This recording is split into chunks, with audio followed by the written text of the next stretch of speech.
What's up? Welcome everybody to the Opinion Lounge. I'm your boy Jay Rizzo. Clap it up for the Opinion Lounge. Alright, in the Opinion Lounge today, man, we got our boy, first timer in the lounge, all the way from East Texas, the boy K.A. In the back, still in the Rosa Parks section, that boy all the way from Africa, aka Mr. Warthog Hussein. I'm sorry. Hey, to my left right here, Mr. 420 Smooth Operator, my boy Landon. All the way down to my further left, Mr. Smooth Conciliary himself, all the way from Dallas, Texas, Mr. G-Dub. Big time. Yo. Mr. Bowtie. And also for the first time, our other vet in the room, all the way from Cali, Mr. Marine, Johnny K, a.k.a. Coach K. What up, everybody? What's going on, y'all? How y'all doing, man? Sunday again, man. We back, man. You know what I'm saying? We back in the Opinion Lounge. How y'all feeling? Y'all feeling good? Man, I'm doing What we got to talk about today? I can tell by your glasses, you chop feeling wild, yo, brother. You know, you is. I got some important stuff to talk about. Yo, I heard y'all were playing football this morning. Oh, yeah. So before we get into that, Rest in peace. Rizzo was playing football along with Johnny K and Warthog in the back here. And, you know, I ain't played in a minute. You know, I'm a retired arena football player. You know, I'd have been in semi-pro 37U. Shout out 37U. You know what I'm saying? John comes in and wakes my ass up and says, hey, bro, I told you last night we're going to go play fucking football. Get your ass up. Sundays is my main off day. I don't feel like doing shit, bro. He says, you need this. Get up. All right. I get up, bro. Hey, man, we go drive. I got on tennis shoes, man. We go up to the park. We about to go have fun. It's hot as fuck. It's Texas, okay? It's hot as fuck. He's already out in the fucking field. Heat don't phase him. You know how that go. I ain't got to say too much. His ass is already a fucking, what you call them long distance runners, motherfucking, the motherfuckers that be doing the mile shit, the marathon running and shit. Yeah. He don't give a fuck. So he's like, come on, Jay. Let's fucking roll, man. You know what I'm saying? Football gets to going on. I'm thinking Kerr gonna play, you know what I'm saying, quarterback like he always does. He's nah, nigga, Kerr's out there running routes. Hussein out there playing corner. You know what I'm saying? And you know what I'm saying? And so warm-ups get to going on. Already. And now mind you, warm-ups get to going on, you know, now mind you, oh yeah, in warm-ups, I routed his ass up. He ain't gonna lie when I say that. Yeah, I routed your ass up. I slid on him. You know, I swerved, hit that corner. Whoa. So listen, so I fucked him up on double coverage. You understand me? I'm really like that. Double coverage. On turf. Fucked him up. Hey. I ain't lost shit. I'm just tired of the bitch. That's it, bro. So fucked him up, but then Kerr lines up. He's like, I heard him say, he said, what am I running? Like Kerr he said, what am I running? He said, fade. Who? On Hassan? Oh no, this is double coverage too. Everybody's running. If you're warming up as receiver, like it's a corner and a safety back, you know what I'm saying? Backside, like real shit. So Kerr says, all right, like lines up. And this set the tone for the day.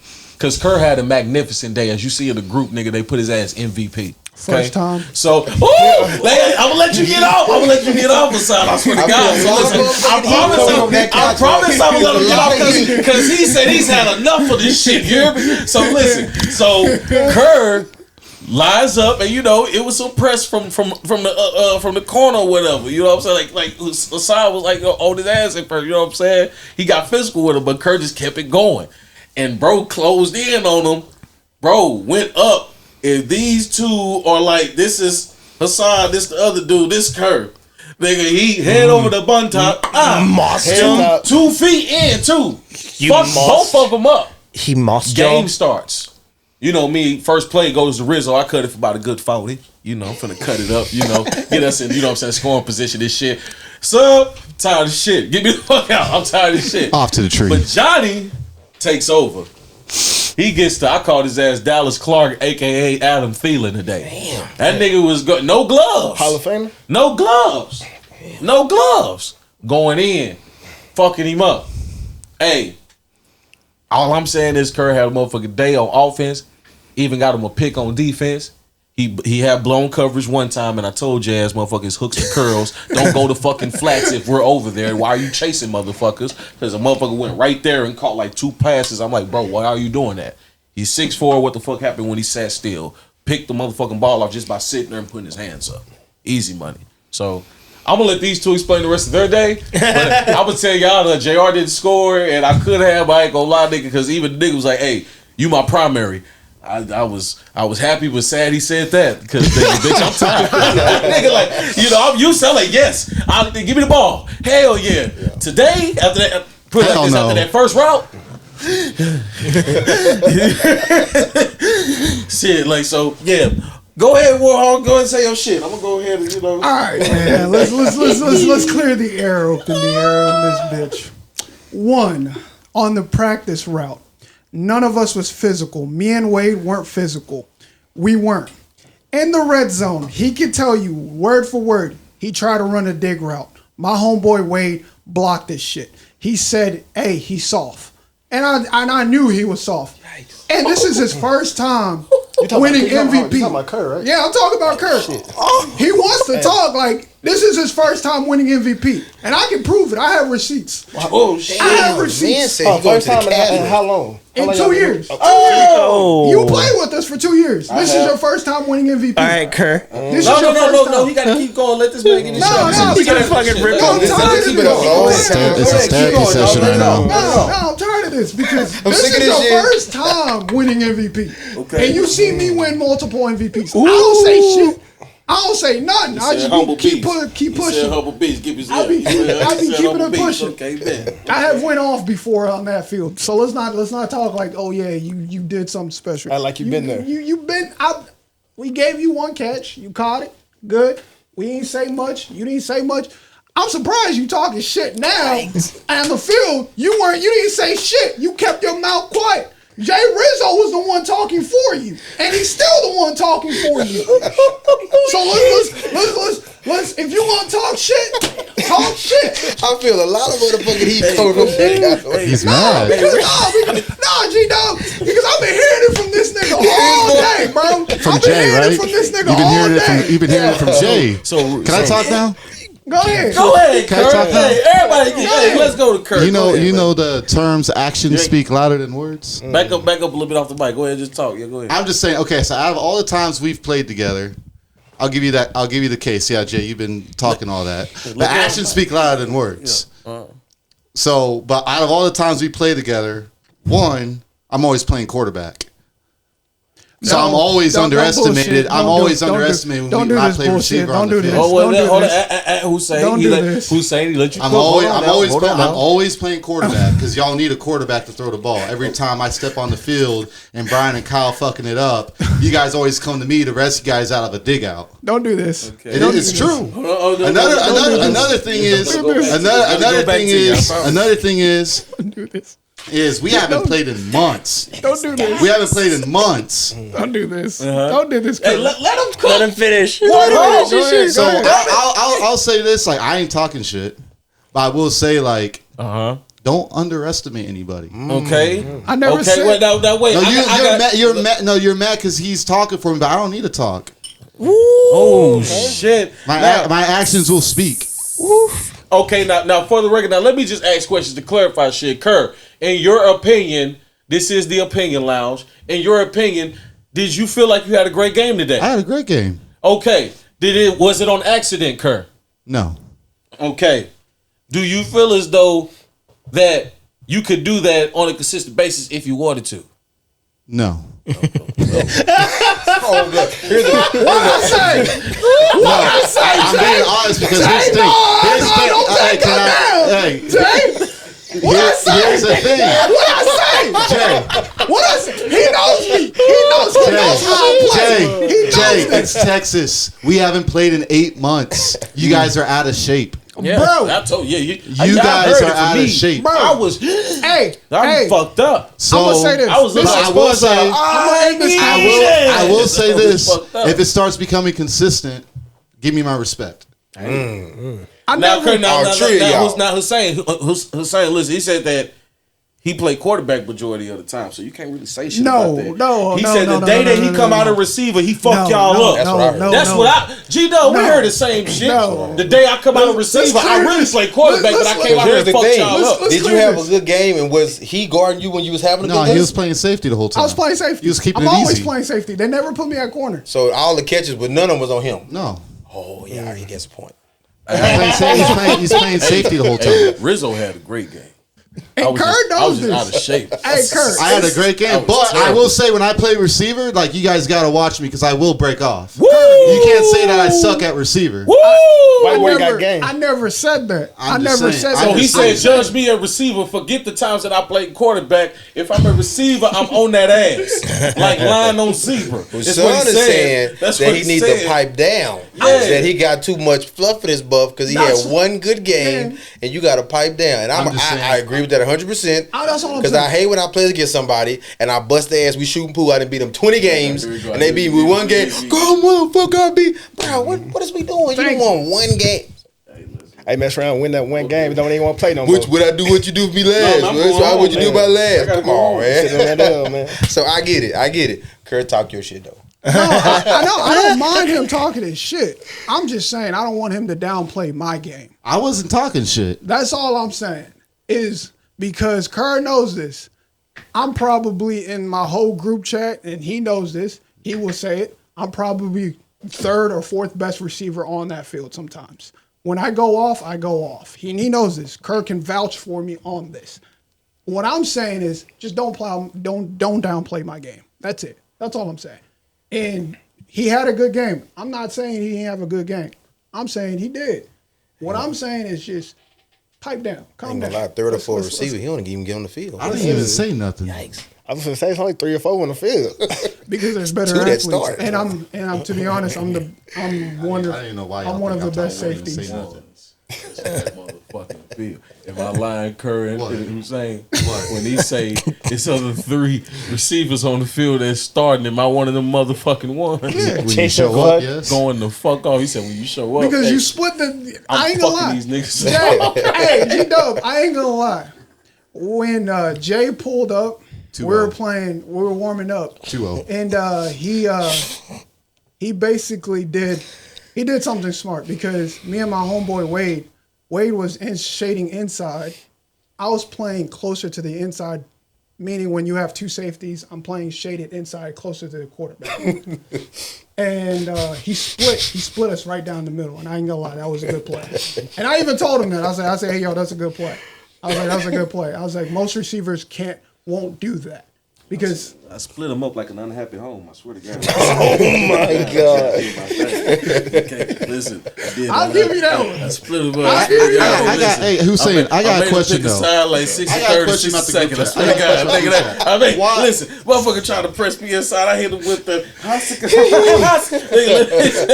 Hey, I still got it. tennis shoes. You get. Hey, I'm one of them niggas. Give me 2 reps. I'm on your ass right now, nigga. If I get to trade it again, bro, listen, because that shit brought it back out. Because I'm like, oh shit. Because at first I wasn't really fit take it serious. I had on shoes, no cleats.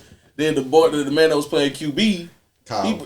Kyle. Shout out to Kyle. He said, shit, I'm playing QB. Shit, you're my receiver. I need you to be good. And he took off his cleats, gave me the cleats. So you need gloves? Hell yes, Kyle. Gave me the motherfucking gloves. And we got to rapping, and that's how it happened. It was the worst day of my fucking life. Speaking of quotes, real shit. Hey, if I don't know if y'all like better yet put it like this, because I know most of y'all probably don't even have that type of genre and y'all probably books on some shit. If you could say right now, what's your favorite movie right now? You in solitary confinement and you just need a favorite movie to get you through, I guess, 6 months. You in that bitch. You not leaving. Shit, shower, shave, stay, pray in that motherfucker. So I'm gonna start with Warthog in the back first. And then we gonna keep it in rotation. Warthog, you in solitary confinement. You get to choose one movie to watch for the next 6 months while you in that motherfucker. On repeat. Like, that's your shit. What you choosing? 13 hours of Benghazi. Damn. All right. What's that about? It's chaos, Jay. It's chaos. First of all, the movie ain't 13 hours, right? No. Because I'm about to say he's smart as shit. Is that the name of the movie? Press pause. They can wait. No. What about your roots? Hey, you hear me? Like, okay, so explain in a short term, real quick. What is 13 hours of Benghazi? It's about some basically some military groups that go into Benghazi that the government starts taking off. The country starts losing their government power, and these Navy SEALs are trying to help the. Is that when they was over there and when they was protecting dude in the house? Yep. And then they had that little borderline out. Then they had to leave and go back out. I watched that shit. It was on Netflix, nigga. Yeah, I see. Hey, it's a good shit. I ain't gonna lie. Watch that shit, dub. You know, I don't bullshit when it come to movies. Because when he got to explaining it a little bit, some I was like, no, I seen that shit. Real talk. That's good as movie. That's good as movie. Okay, I fuck with that. Okay, you locked up for 6 months, solitary confinement. One movie. So man, I'm a East Texas man, small town. I'm like very Friday football. And you already know where I'm going Friday night. That's a Friday night versus. Hey, I ain't gonna lie. That's my number one favorite football movie. That's my favorite football movie. He said, "Booby, you didn't live." He said, "Come on, baby, this is God given. All I gotta do is show up." Like, God damn, that's the coldest slide to be ever. I ain't gonna Tweeter. Okay. Landon, 6 months in the can. Solitary confinement, spongeware. What you watching? Spongeware. What you watching? Ferris Bueller's Day Off. Okay. Classic. Always. Classic. And you can like watch it and it's like almost never gets stale. So I ain't seen that, so tell me something about that. Oh. Have you really never seen it? Really? It's like a old. Hands up if you ever seen the movie. Wow. I'm the only one. Damn, East Texas ass nigga. You don't watch shit out there. You the only one has seen it? Yeah. He said he ain't seen it. It's funny. It's a good movie. No, it's a good movie for sure. Check it out. It's really good. It has like a lot of like hidden innuendos too. Like in terms of like film, like there's a YouTube channel. I don't remember the name of it, but it goes into like depth how like Ferris Bueller like isn't actually the main character of the show. It's the friend who like grows from being like this, like what if society like judges me or like my dad judges me some type of way to at the end of the movie he's like almost kind of defiant and like rebellious against his dad. Granted, like I probably like fucked up a little bit of the slug line of that movie. Man jumped into the ocean. Yeah. The movie is about Ferris Bueller leaving school and ditching going to school and hang with his friends. Okay. That's the purpose of the show. He went to. You ever hear the meme where they're like Bueller? Yeah. Bueller. That came from that movie. Okay. Yeah. G-Dub, 6 months Big time. in the spongeware. I'm going with Aha. What about Rocky Marciano? Coming to America is going to be like my number one movie. The barbershop scenes alone is just classic. Eddie Murphy is just the man. I can watch Coming to America. Whoop Joe Louis ass. Describe That's day one. Every time I talk about boxing, a white man got to go Rocky Marciano in the back, he always funny. You whoop Joe Louis's ass. I ain't gonna lie, he did whoop Joe Louis' ass. So I haven't seen this movie. So describe. You ever seen Coming to America? No, Coming to America is really. Hands up, you ever seen Coming to He America? gonna be the only one. Oh, the white guys, cold blooded. Yeah. What? Not. Hey. Hey, you might as well start dishing out the cards now. You might as well start dishing out the cards now, Jay. Lounge, you get culture, okay? Explain. Bro, explain Coming to what it America is G-Dub. Eddie Murphy, right? And he's coming to America trying to find love. He's playing multiple characters. Find my queen. Right? He's like a prince where he is in Zamunda. And he comes over here to the United States, go to New York, go to Queens, and trying to find his wife. And the reason why he picked Queens is because he was looking for a queen. He just spin them out. He's like, where do we go? How do we find a woman with such grace and such class? And they spent it. He said, Queens. what better place to go than to Queens? It's hilarious. Like Eddie Murphy is Eddie Murphy on Arsenio Hall. And it's like they're playing multiple characters. And it's just like, it's amazing. The barbershop scene alone is, it's just, you have to see it. You have to watch it. Make sure you're on Cloud 9, right? But when you watch it, you're going to be laughing. Enjoyable for sure. Because there's a white guy that he's playing, and he has his jokes, but his jokes are like, you have to know what he's talking about. So he's like, ha-ha. Yeah. Ha-ha. Nobody's laughing, but it's actually funny. You just have to watch it. Okay. Yes, I got you. It's a great movie. Just remember this part. And just remember this when you watch the movie. That boy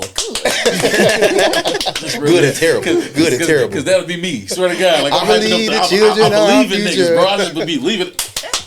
G-Dub over there. Bro, you gotta watch it. You gotta watch it. G-Dub be the one over there. Look at that shit terrible. Shut your ass up. That shit was bad. Good and terrible. All right, Johnny K, Coach K. You're locked in a can. 6 months. SpongeBob. What are you watching? SpongeBob. Probably watch The Guardian. Okay. Kevin Costner. Never heard of it. And who's the dude? When they keep dying and when they die and keep on living, and they keep going back up. Yeah, that the Coast Guard movie. Oh no, not not even close. Because you know, I think it's called a movie called The Guardian with that one lady where they like it's like a gang of them, but they like when they like get shot or whatever, like where they just can't come back up out of life and then a bullet pop out of them or some shit. I think it's called like The Guardian or some shit. But yeah, go ahead, tell us what the movie's Guardian. Yeah. So it's about this Olympic swimmer. He joins the Coast Guard and he goes into like this pararescue school. And he meets Kevin Costner, the main guy, where they go on these missions in Alaska, and then the movie pretty much shows, you know, camaraderie, teamwork, a little bit of like back and forth between the Navy and the Coast Guard, and then, you know, some personal stuff, and then it ends with like Kevin Costner dying. So it's good. It's a good kind of like little. I don't know if it's based on a true story, but it's a good little inspirational movie. Well, I kind of fucked up the question a little bit because I said like, "What's your favorite movie?" But then I switched it and said, "What movie would you watch in prison?" Yeah, right. You watching it in prison.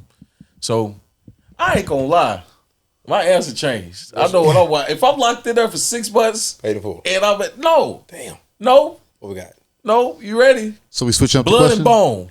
I'm watching Blood and Bone while I'm in that bitch. Michael J. White. I'm watching this shit. I'm getting ready. As soon as I get back to Gym Pop, I'm on y'all niggas' ass. Hey, I was gonna say the I'm same in that thing. motherfucker. I'm rewinding, practicing Michael J. White. Bitch, I'm in that motherfucker. Hey, how did he do that? He took off his jacket, he put it in the water. I'm restudying all this shit. I'm gonna give you to the count of 5. I swear I'm gonna be doing all that shit. You tell him in 6 months? Oh, gee, I'm coming out a motherfucker. Oh, yeah. And I'm in that bitch right 6 months. Oh, bro, you got me fucked up. You ever seen a county court so locked up? Hey, listen. Wait, Jay, I got a question for you. What? What's your favorite Denzel movie? I know we all got one in this room. Favorite Denzel movie? I don't. What? I don't. That's because you're African. You're not American. Only American people love this shit. Hey, I'll Are start. you into Denzel? No. Did you say no? No. I'll start. God, what is going on? Remember the Titans. Okay. That's my favorite Denzel movie. Easy. Man. Okay. Football ain't fun no more, is it? No, it's not, is it? Okay, No, sir. No. No fun, zero fun, sir. Zero bits fun, sir. Looking at it. Go ahead. I will be perfect. I tell you that. Go ahead. Go, come on, G-Dub. It's on you. Sunshine. Oh, man. That's a hard pick. Come on. You need time? All sides. No, I'm going to go with my all-time Denzel movie. I'm going to take Malcolm X. Ooh. Cold. I'm going to take Malcolm X because it showed you two different. He played that movie like. You cold for that. I cried when he got shot. Yeah. I'm going to take Malcolm X. He did his thing for that movie. Yes, indeed. Yeah. I can't remember one. Cold-blooded. John Q. I bet you it's probably High ass. Just say something. Pick Do one. you know who John Denzel Q. is? High. Yes. You can't think of no movie he done. No, I don't guess say that. No, don't be helping the white mate. You ain't got a million movies. You can't think of one. I can't help it. Equalizer. Equalizer. The Equalizer's good. Equalizer. Okay, both. Then you better say something. Okay. Apologize to Denzel. Man, big My talk bad. to mine. I was gonna say Malcolm X, but since he took that, I'm gonna go ahead and go with the classic Training Day. Okay, Training Day. I say you could have said that too. That's cool. Training Day. Nice. Training Day. I say that. Yes. Yeah. Okay. Yeah, he's okay. Then fences. So when we going to the office? You in the office, baby. Hey, buckle up. Oh yeah, there he comes. All right, since your ass don't know shit. Like, how are you not a fan of Denzel? I'm changing my answer. Fences. Denzel. You said You've Fences. never seen Fences. a Denzel That's movie? dope. Seen one. That's dope. Equalizer. Fences, I love That's that the one. only That's one of my top 3. Fences is good. And remember the Titans. Really? Okay. Man, you put Fences up there pretty high. It's I so did say it beautiful. simply because it hit kind of home a little bit. I ain't Okay. gonna lie to you, like kind of a little bit. You know what I'm saying? Like, but that was like only, but it was like my granddad. Like, nigga, why you don't like me? Like, I ain't So gotta if you like put- your ass. They like it was. It If you kind put of hit a little Fences, bit. if you put Fences, But then I'm what? not finna go up there. Just wait a bit. I gotta say my Okay. favorite one first. Indeed. Okay. Yes. Okay. Because you might make me backtrack on some shit. So Indeed, make me think too quick. I'm definitely Wait a good question. I got you. Go ahead. I think for sure, like truthfully, I think my favorite Denzel movie, honestly, and it's tough. It really is. But I think my favorite Denzel movie might just have to be Training Day. Okay. Like, from start to finish. Like, he knew how to play the officers. He knew how to play the streets. He knew how to play Jake. Yeah. He knew how to be in with the Damus, and he knew the Damus didn't fuck with him, and he didn't fuck with them. He was using them the same way they was using him. Like, he just knew the game. And I don't know. That's kind of shit I fuck with. I ain't gonna lie. But I was thinking of that plane movie too, though. Flight. Yeah. That was a good movie. Flight was like one of them ones where I was like, I'm drunk right now. Yeah. Fucked up. Just took goddamn me 16 shots of this bitch. All right, I'm sick of lying. I want to drink now. Like, he over there fucked up. Like, Flight was a good this movie. shit hard. So, yeah. So real quick, I would like to first of all shout out to Big Slide, who ain't here right now. You know what I'm saying? Taking care of family business. You know what I'm saying? Praying for your brother. Just wanted to give a quick shout out to my dog. Where my phone at? But real quick, man. Everybody got their jerseys on, man. I want y'all to explain what you know, it is Jersey Day in the Opinion Lounge. So I want to know why you got the damn jersey on and what does it mean to you? And I'm assuming that these are all y'all favorite motherfucking teams. So let's go ahead and start with the oldest man in the room, Mr. Conciliary. G-Dub, why don't you explain to us why you got that Cowboys jersey on, even though you do got some clips out there explaining why you have frustrations about your team and what your expectations are. Explain to me what that number 22 means to you and what does that jersey in blue mean to you as well, brother. Proceed. Okay, it's a lot in that. First thing, I have this jersey on because you made it mandatory that we need to wear jerseys. Let it be and I known. didn't ask no questions. I was like, okay, well, let me see how I can spruce it up. I appreciate my brothers for following up. Indeed, I didn't ask no questions. I was just appreciate like, how do I you, put Dub. this? Because I was like, okay. Because he is the bow tie guy. Indeed, you know what I'm saying? Let's go. So, what 22 means to me, listen, I am the oldest in here. I played running back when I played football. Emmitt Smith, growing up, was the man. Barry Sanders was who he was. Barry Sanders going to always be who he is. But in Dallas, watching football, we was watching 22 back there. Is 22 a top 5 back? Yes, absolutely. Did you shake your head back there? Yes, easily. Okay. Bro, he 100% big top time. 5 all time. Yes, Not tested. I'm talking Jay. about like just okay. Bro, I get it. All We say the offensive line. Ask Bro, a question. Emmitt Smith was breaking down third level. You know what I mean? Like, he wasn't just getting caught all the time. I mean, Barry Sanders. Again, The only person. Barry, if you're listening, you are the man. Yeah. But Emmitt was doing his thing too. Yeah, shout out to Barry Sanders. But Emmitt Smith was doing his thing as Picking well. his words. You know what I Wise mean? than a bitch, ain't he? Listen, I'm just saying, he might see this one day, and I just want to let him know I was a fan, man. In the 90s, Barry Sanders. But anyway, He is a fan. Yeah, I am. And I was. You know, he still is. it's true. You know, So, still but is. I'm a Cowboys fan to heart. I was there with the 3 championships, going to the bowl, y'all, to the bowl. They had a song and the parade, and you know, like it was on the radio. It was a big deal. Like you know, these youngsters, y'all ain't never seen it. It was a big deal in Dallas. Like, and they just was winning. They was getting on trial, going to court, cocaine, and all that. They was winning. Nobody cared about none of that. They had little trap You was houses up and there with everything. Marvin? They didn't care about none of that big time. We didn't care about none of that. All we cared about was winning. Michael. Yeah, they had a whole house where they brought their little side chicks. Yeah. You was in there. No, I wasn't. I was in the you house. said it twice. I'm saying you confirmed it. I wasn't there. I was in high school. So you were there. No. Yeah. Nigga, G-Dub, so you were Mike and them. No, don't fix it now. I thought you was being sarcastic. You know I wasn't with them. This is in the 90s. I was in middle school. Hey, you said you knew about the cocaine. We know they was doing. They was getting caught. Everybody knew they was getting caught. Anyways, you wasn't here. I'm trying to tell y'all. You wasn't there. It was a big. You didn't get to see it. So, but I'm always love my Cowboys. We whack, we trash. Listen, we not gonna do nothing. It is what it is. I love the Cowboys. I do. I am a realistic fan. We are not the team to beat. We are not America's team right now. We're just the most popular team. That's it. Okay. Damn. Okay. Yankee Noodle. I'm stupid as fuck. Hey, what is that jersey mean to you? And first of all, whose jersey is it? Like it's Derek Jeter's. Derek Jeter's? Yeah. Okay. That's what do you say? You shot Jeter. You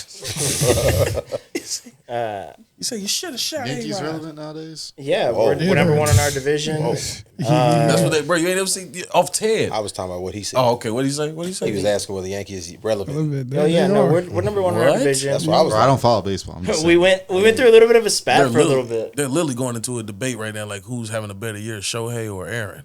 Oh, like shit. Honestly, like straight up, like I'm not gonna lie. I'm watching two of the greatest of all time. I'm loving baseball right now. Yeah, I'm not gonna loving lie. it right Aaron's now. got I'm him honey beat, with bro. Aaron's got him beat. Aaron doing some shit. How many games straight that was homers? He homered twice today. Damn. He hit 30. He got up to 30 today. Bro, like He's crazy, bro. And we went through a little bit of a spat, like, and we do this every year. Like last year, we went through a little bit of a spat for the All-Star game, but we're still number one in the division. Like, granted, we blew one of the biggest leads in baseball. Yeah. Like in the division, but we're now winning games again. We put up 12 on the A's today. Yeah, we put up 12 on the A's today. So it's trending in the upward direction. So yeah. Kerr. Steve Young, baby, what's going on, Coach K? Talk to me, baby. What that number 8 mean to you? What the 49er mean to you? And first of all, has the 49ers always been your team? Let's just get that cleared up real quick. The reason why I'm asking this is because I needed some passwords one time, and his shit was some Always fly spilling eagle the fly business on shit. everybody. I'm gonna always listen. That's my best friend back there, okay? And Always put me to shame. You don't understand. How you my best friend, but you always put me to shame? You don't understand. That was the Always coming for me. frustration. Listen, I take care of you, I want Jay. you to be better, okay? Listen. Fly eagle fly? The fuck is that? So I'm asking you to clear it up for the Opinion Lounge and myself because some stuff pollutes a lot of stuff. I got you. I wanted you to explain it, sir. Go ahead. Bro. No, I've always been a Niners fan, Jay. I love you. I love you too. Okay. Always coming for me though. Always coming for me. No, I was an Eagles fan. They're my strong number 2, but that was only when Vic was playing. I had a strong case for Vic, Dawkins, and that's what I like. And I didn't like how the Niners were back then. But drink. Sensitive. No, I'm wearing number 8 because I didn't want to twin with you. I ain't like it back then. All right. Hey, I like that. I appreciate that though. You said I didn't want to twin. That's a respect. I didn't want to twin with the McCaffrey jerseys. I appreciate that. I just hope Brock Purdy can be the new Steve Young. That's what I hope for. Hey, all right. Hussein Warthog. Yo. Africa. Unite. You got an Astros Dog jersey shit. on. Dog shit. Hey, Dog shit, but won the World Series, baby. Y'all cheated, bro. Aren't you a Seattle fan though? What year was that? You don't got a Seattle jersey? Houston. Hold on, I'm about to say Houston. They won World. in 2017 and they cheated. You must not be Y'all that proud of your cheated. Seahawks. 2017, 2022, 4-2 to the Phillies. Beat y'all ass in 2017, 4-3. ALS. Damn, Dodgers, goddamn. Aren't the Astros cheaters though? They beat us in the that ALDS. was Jose's team. My bad. Yeah, That's Jose. they beat us in the Jose's ALDS, Dodgers, but them my bad. motherfuckers were cheating, bro. That shit. That didn't come out. That did come out though. If y'all want to take away the 2017, We are. There's no not. Yeah. We are. No, I'm saying this is what I'm There's saying. no Just like the not. flake cake. Ain't no if you want to. Yes, we are. Yeah. Just like the flake cake, my You man. can take that away from them, but you can't lie. 7 ALs West in the LS Conference Championships. We have one World Series in the past 7 years. You can't lie. Yeah, no. And y'all are arguably decent, which is fucking And annoying. surprisingly, we're second right now. Yeah, y'all are first in y'all's fucking division. We're first in our division, but in Yeah. the conference, Yeah. we're second. Damn, Yeah, shout out that's Detroit. Seattle, though. Detroit. Picked Astros because I'm from Houston, Sunnyside. My mom and dad, my dad's side lives out there, so I represent Houston instead. Okay. That's the reason. Hey, Talk to me. my brother. Yes, sir. Mister, I got a bald head. What's going on? What's going on with you? Wearing the Michael Parsons. We're gonna come after you, Talk to Jay. me. What's going on, man? Man, I'm just gonna make it simple, man. We got this Parsons on because Jerry need to pay that nigga, man. Hey, He does. hey, Hey, Jerry need to pay my Micah. You hear what he? Okay, go ahead. I got nightmares about what happened to my nigga Luka. I thought he was saved. Never thought he'd leave Dallas. The city of Dallas can't handle losing Micah right now, man. It's just on some real shit. Could you, or do you not have a choice because that's how faithful you are? Could you see yourself forgiving it if he does end up leaving? And I'm asking that because it took you a minute to. I felt like the Cooper Flag shit saved your feelings for your team right now. 100%. Okay, so I'm saying that. Okay. Let's be clear on that. It's still fuck Nico. Okay. Because look, it's still fuck. Fire Nico. We finna let him cook. Fire Nico. Okay. But my problem with Nico Harrison, man, like we got Luka. In negotiations, you hear the boxers always saying that, we the A side. I understand that Rob Pelinka your homeboy, but you know what I'm saying, you in a negotiation like you the B side. Ain't no reason why we shouldn't have came away with, another first round pick, more assets than what we got. You know what I'm saying? If I put Luka Doncic on the block for the league, I need to get the best package available. You know what I mean? And that wasn't the best for damn. Yeah, we just didn't get that. Yeah, I get that. And no disrespect to AD, man. We're gonna grow to love you, and we just healing right now, man. But I ain't gonna lie though. Let's keep it G though. If he would have kept that momentum from that first day that he played, y'all was gonna love that nigga by the end of the season. Yeah, I mean, but I know it's gonna take time. Regardless, from sure. that night that he stepped on the court though, like he was like, "Bitch, I'm here." Like, I was fucking with him that night. I said, "Hey, like, you upset?" He was balling, nigga. No cap. It ain't. But it ain't about AD, man. The city gonna grow to love AD. You know what I'm saying? But it's like y'all recovered. I felt like Nico did what he did, and then he hid from us. You know what I'm saying? He left J. Kidd and Kyrie to, take them hits for us and speak to the people. Like, and then you come out and you say, on that trade, we didn't understand, like, how much he meant to the city.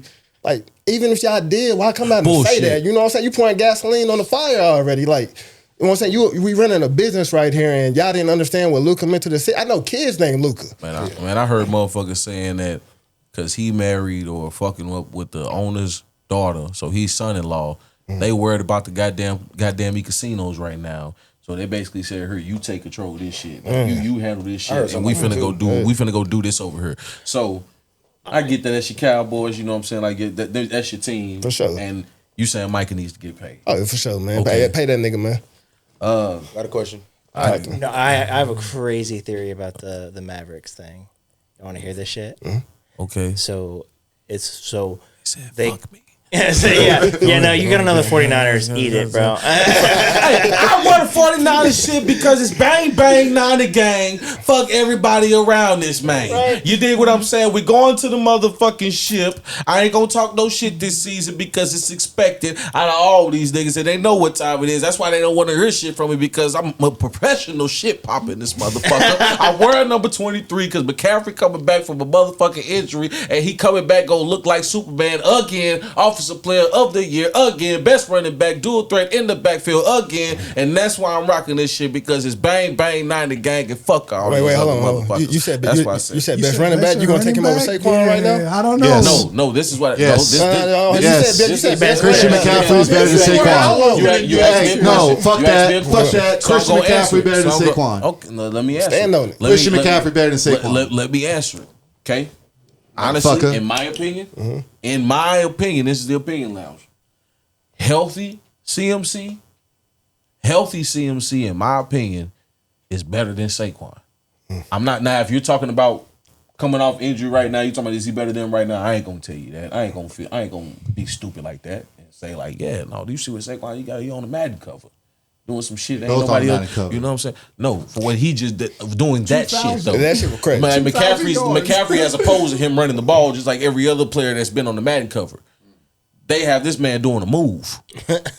Jumping that over ain't nobody ever did in fucking NFL history. So that's different. So you see I'm riding for my boy regardless. Like I just said, I'll take, if we picking squads right now, just like Hussein, who do I have to carry over from my last year's fantasy team?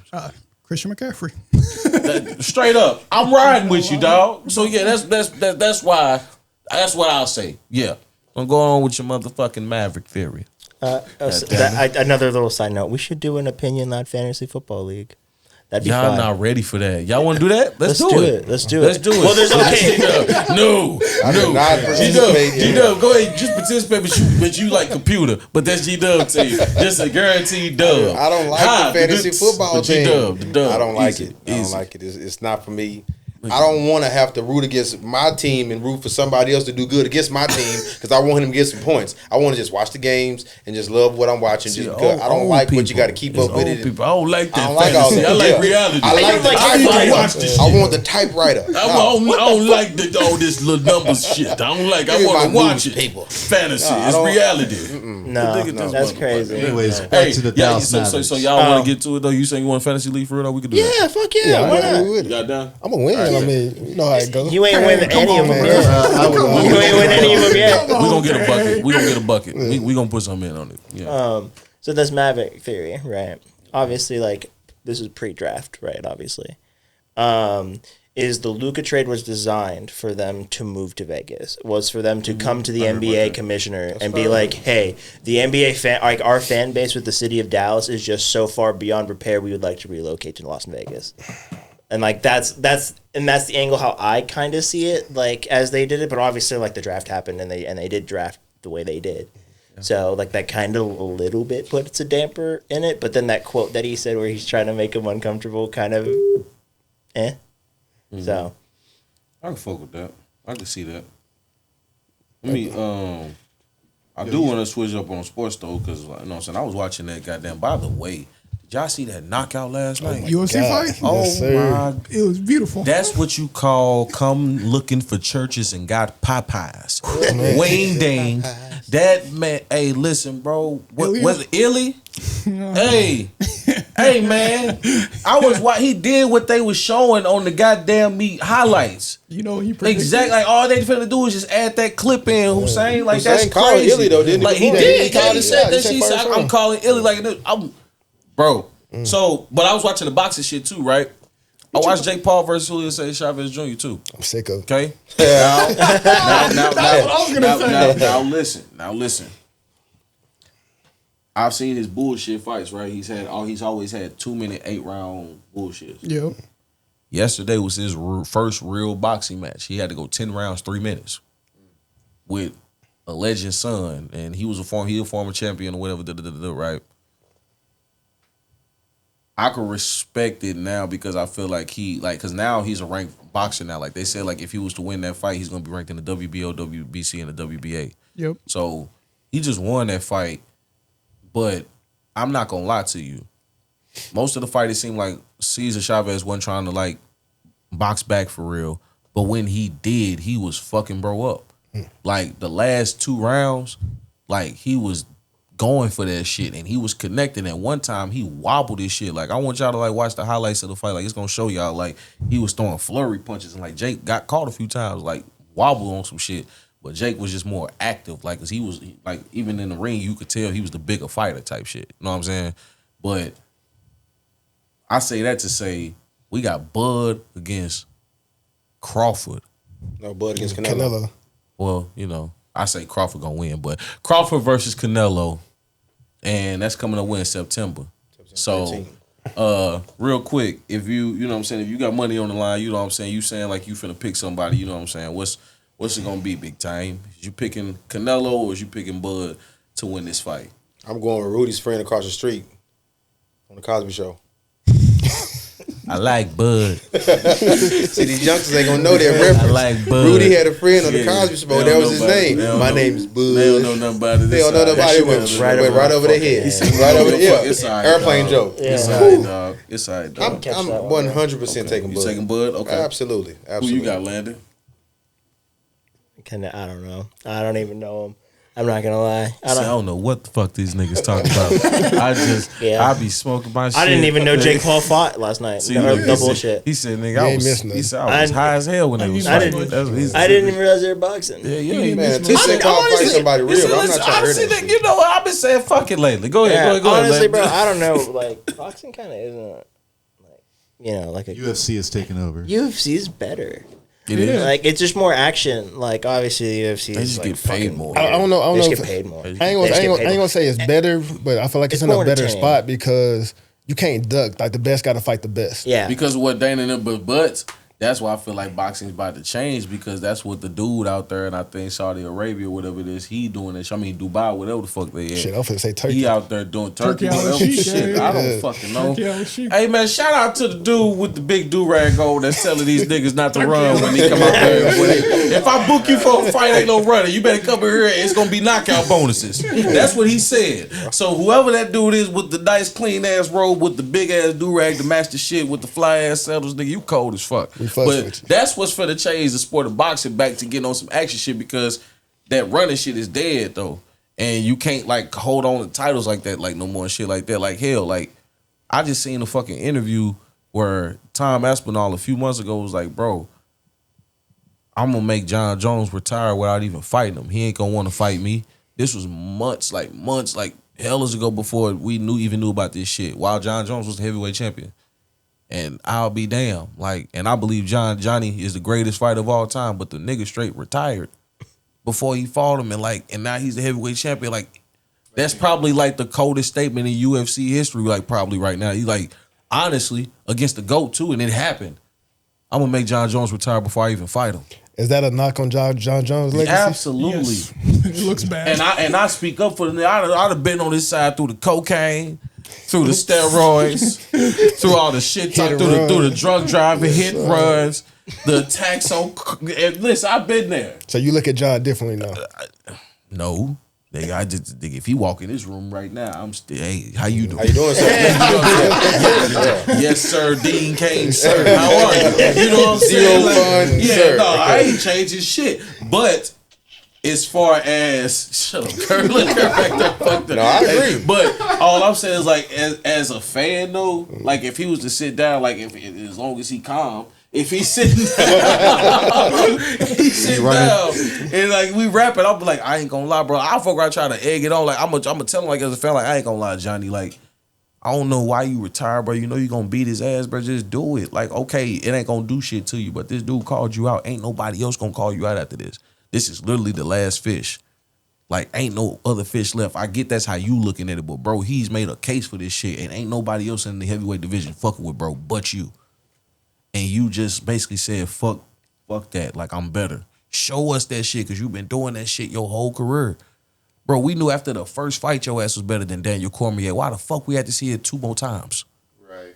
But you don't want to fight Aspinall? Come on, bro. Let's be right now. I fuck with Daniel Cormier, but come on, bro. We knew that shit from the jump. When you finna go fight the fireman, they call himself the greatest heavyweight of all time. I fuck with Stipe, but I ain't never think he was the greatest heavyweight of all time. You nice. And what he do? Walk through him. Come on, bro. He's the greatest fighter of all time. You gonna retire on Aspinall, bro? To me, I ain't gonna lie, that's soft. Am I gonna tell that to him? Fuck no. I ain't gonna like if he watch this shit. Hey, what nigga? I'm gonna tell your ass in Spanish because you down there with in New Mexico. Disculpa. I learned that shit last episode, nigga. Disculpa. And I'm sorry, but that's real shit though. I feel like you come back. Bust his ass, and then go have all the drinks the fuck you want to. I don't give a damn. I'll have a drink with you. I don't give a fuck. But that's how I feel. John Jones is the greatest fighter of all time. And yes, I do have a different perspective on him, but I still view him the same. He's still the greatest fighter of all time, even if he don't fight him. You take him out there octagon and put him in a boxing ring, you think he'll get somebody? No. You put him with Tyson in his prime. No. It's just a different fighting style. But can we stop doing that though? Yeah. Can we stop doing that though? It's like who? I'm just saying, like, can we stop doing that though? Listen, like I'm saying, double, like that's all that I know. That stuff like it's getting corny. annoying now, fighting bro. was fighting. But I'm saying though, like it's like two different worlds. I get that, bro. But it's like anytime that motherfucker do something, it's like okay, we gotta take it to the back, and I get that, like it's cool, but it's. Bro, compare it to like something relevant right now. Like Tyson, like ain't no like I'm not comparing nothing to Tyson. Tyson to me, in my opinion, everybody can say what they want. To me, he was the greatest heavyweight of all time. Definitely not going there. But okay, well, that's what to me, in his reign, during his reign, in his prime, I feel like wasn't nobody else touching that man. Like him, I watched him and Deontay Wilder just have one of those careers where it was like niggas was walking through niggas. I'm talking about, bro, but see how he's so quick to react, but ain't even thinking about the logic of what I'm saying. Niggas was sleeping niggas. Deontay No Wilder's fucking problems. trash. But was he not sleeping niggas? That's what I'm talking trash. about. It's a question. I'm not talking about his technique. I'm not talking about him as a boxer. Bro, I'm talking about what was the ending result, G-Dub. Just a simple question. He was taking the trash out. Thank you. That's all. That's the only thing I'm comparing it to. Tyson was doing the same shit. Like, literally. Well, I ain't like even Devontae. Like, I mean, Deontay Wilder. Like, it was like literally like 1 minute fights, 30 seconds. Like, niggas just right hand catching it. Boom. It's over with. Like, goddamn. The fuck? Like, you know what I'm saying? Go put another motherfucker on him. Okay, you finna do the same thing. Boom. The one nigga that I felt like that Deontay was finna lose to was big dude Gorilla, David Ortiz, whatever the big dude, you know what I'm talking about. King Kong and shit. I felt like he was gonna lose to bro. He was losing the fight. But trash. He trash. You could say that, Dub. Big trash. Right hand, what happened? Boom. Took out the trash, right? That's fine. That's all I'm saying. That's not. And in boxing, what do we want to see? Knockouts. A W. There you go. I ain't about to go there with you because I know you trolling and it's cool. Because you know damn well when you're watching boxing, you would if you pick right now, would you rather go with decision or a knockout right now? Watch this. And just answer that. Would you rather go? Would you rather have several questions? But hold on. Answer that question. You asked a question before that. No, I want fuck that one in. I want you to answer this question. Okay. Would you, when you're watching a boxing match, fuck who it is, would you rather see a decision or a knockout? The knockout. But you said, what am I watching for? I digress. You didn't digress because you said for that question. You said we're watching it for the knockout. Right. I'm watching. If I'm watching my guy, Pretty Boy, I'm not watching Floyd for no knockout. Well, thank you. We said watching boxing. That's why I said no. That's why I said a W. You said here you go because I'm talking about everybody I watch. It ain't that many fighters that you watching for a knockout. Do you like a knockout? Absolutely. But I'm looking for the W. In today's time, yeah. Now. When Bud bust Canelo ass, I'm just looking for the W. Like he said, we ain't going for the knockout. If the knockout comes, that's fine. But we going there for the W. But I'm expecting the knockout. I'm not expecting. I'm watching it. I know it's going to go past 8 rounds, and it's not going to be. It's not going to make it to the 12th, and somebody's going to get knocked out. The money that I bet is just on a W. Not on a knockout. I can see that. You safe like that. Just a W. You safe like that. Right, I get that. That's respectable. That's respectable. Me on the other hand, I know. Fuck that. I want 100,000. And I want the knockout. MGM style. Dub just won 2,000. I need $100,000 on the knockout in round 9. That's what I'm on. Fuck that, dog. But no, yeah, I feel like I'm ready to see that fight though, dog. For real, it's gonna be a good fight. Man. Yeah. Canelo gonna bring people out. But you said it's but in two different worlds though. You don't know who Canelo Alvarez is? No. Wow. We'll get to that. That's like this guy been living under a rock.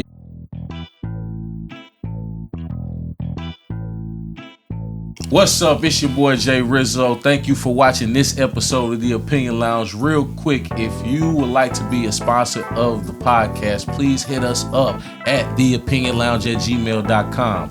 Anybody that would like to sponsor us, again, it's theopinionlounge@gmail.com. Me personally, my favorite drink is Jack Daniels. I got the Jack Daniel glass. I got the Jack Daniels drink right here. I drink it all the time, whether it's a weekday or a weekend. Every podcast, you probably gonna see me with a glass of Jack. So appreciate you watching. Enjoy the rest of the episode. It's The Opinion Lounge.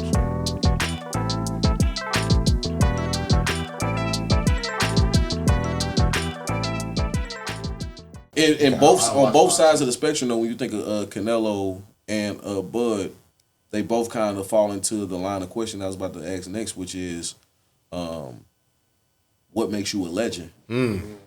And on both sides of the spectrum, some people would argue that both of these dudes are already in their own respective careers legends already. But the question comes up as, what makes you a legend? And it don't necessarily it could be sports, it could be selling cars, it could be cutting grass, you know what I'm saying? It could be just being a person in the world, you know what I'm saying? Or just on your block, hood legend. You know what I'm saying? Like, what does it take? And for me, I want to lead off with it. You know what I'm saying? I want everybody else's opinion on it.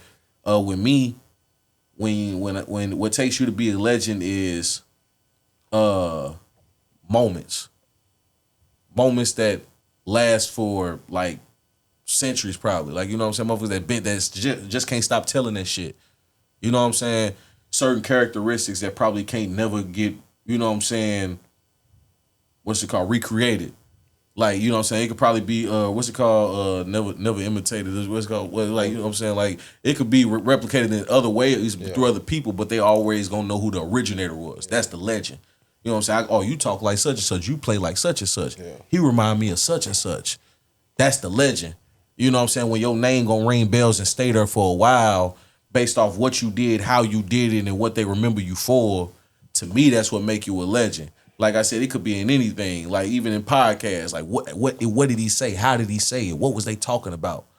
What did they have going on? You know what I'm saying? Like what makes that podcast legendary? What makes that hat legendary? Those shoes, why are those legendary shoes? What makes them what makes Converse legendary? You know what I'm saying? And you can literally break that story apart and say why that shit is legendary. And why today it's still getting, you know what I'm saying, it's legendary. So with me, like I said, it's from the characteristics, the memory, the moments that you put on other people that impact, that turn into memories, that get told from centuries to centuries, and decades that turn into decades to quarter centuries to so on and so forth. You know what I'm saying? That's my take. I could pass it up to, you know what I'm saying, Marco, whoever say Polo, take it away. I got you. Go ahead. A legend, in my opinion, is what you did for the game in and outside of it. Like how you contributed to make the game better. Did you go and like, you know, you say like in your community, did you go and like contribute to the community center? Did you go and like do something for the youth of your community? Did you give back in the NBA, you know, like did you help and grow like the league and as a whole, right? Did you help boost people? Be a bad legend though too though, because it sounds like you're going like on the good side of it. Like you can be known as a legend in a bad way too. Well, yeah, no, for like, sure. You know it goes both ways, right? Like shout out Brett Favre, right? Enjoy that court case, bud. Shannon Sharp got his paper too. I say that shit. Hey, shout out Unc. Go ahead. Yeah, no. So like honestly, like that's kind of like how I'm like looking at it from a sense is like what they've done for the game. Like and so like yeah, I agree with you. Like the moments of it, right? Like if you can look back, like oh he shot like Kobe, like oh he's pulling up like LeBron, right? Or that step away's like Jordan. You know what I mean? Like that's also like I think those two things go hand in hand. Honestly, absolutely. I got you, man. So for me, I'm gonna say kind of piggyback off what you said. It's the moment, but it's also like the impact that you left on your respective sport or whatever it is that you. Or whatever it is, whatever field that you're in. But for me, I also feel like the best way I can kind of explain it, like, got to be like a little risk involved. Like, for me, the Bud versus Canelo, that's a legacy fight. You know what I'm saying? Because Bud ain't got no business in that weight class. But he's saying, fuck it. I believe in myself. I'm going to make that jump. Fuck the weight. I'm going to go out there and get it done. You know what I'm saying? So, in my opinion, Bud win this fight over Canelo, really he ain't got no business winning because Canelo going to come in like 180. You know what I'm saying? Huge as fuck. But the Bud, you know what I'm saying? Like, you know what I'm saying? Like, you got to overcome something in your career. You know what I mean? No, I mean, I definitely, I agree, you know, with all y'all saying. I think a legend that's just what it is, you know. How did you leave a mark on whatever profession that you was in? And you can be a hood legend, you know. He called me consigliere. I have some affinity for the mob and the mafia. I don't know why. I just love they cool. Love mob movies. They just listen. And he always referenced me as the go ahead. Tell the shit. All of that. I'm into that. And for some reason, I know this might sound bad. I thought John Gotti was cool. I know what he did and what he was actually, but he had a swagger about him. You know what I mean? That he was the man in New York. Like, he was the man. Like, they called him the Dapper Don for a reason. Was he in a negative, like, legend? Yes, because he was murdering people or getting people, but whatever. Like, he was the man. He still was a local legend or a legend in that. You know what I mean? So, it's like Bob Marley. You talk to anybody from Jamaica, he is 100% a legend. You know what I mean? And I've heard people tell me, well, just because they don't know who the person is, they don't make them a legend or not. You can have a local legend from St. Louis, or you can have one from Dallas or from California, where only those people know. They might not be on the same level as a Michael Jackson or a Prince, but they could have been a local legend. Too Short is a legend in the Bay. Is he on the level of Tupac or Biggie? No, but he's still a legend from where he came from. He's 40. Age, you know what I mean? Probably. So it's definitely, you know, where you came from. I had somebody tell me they don't think that Tyler Perry is a legend.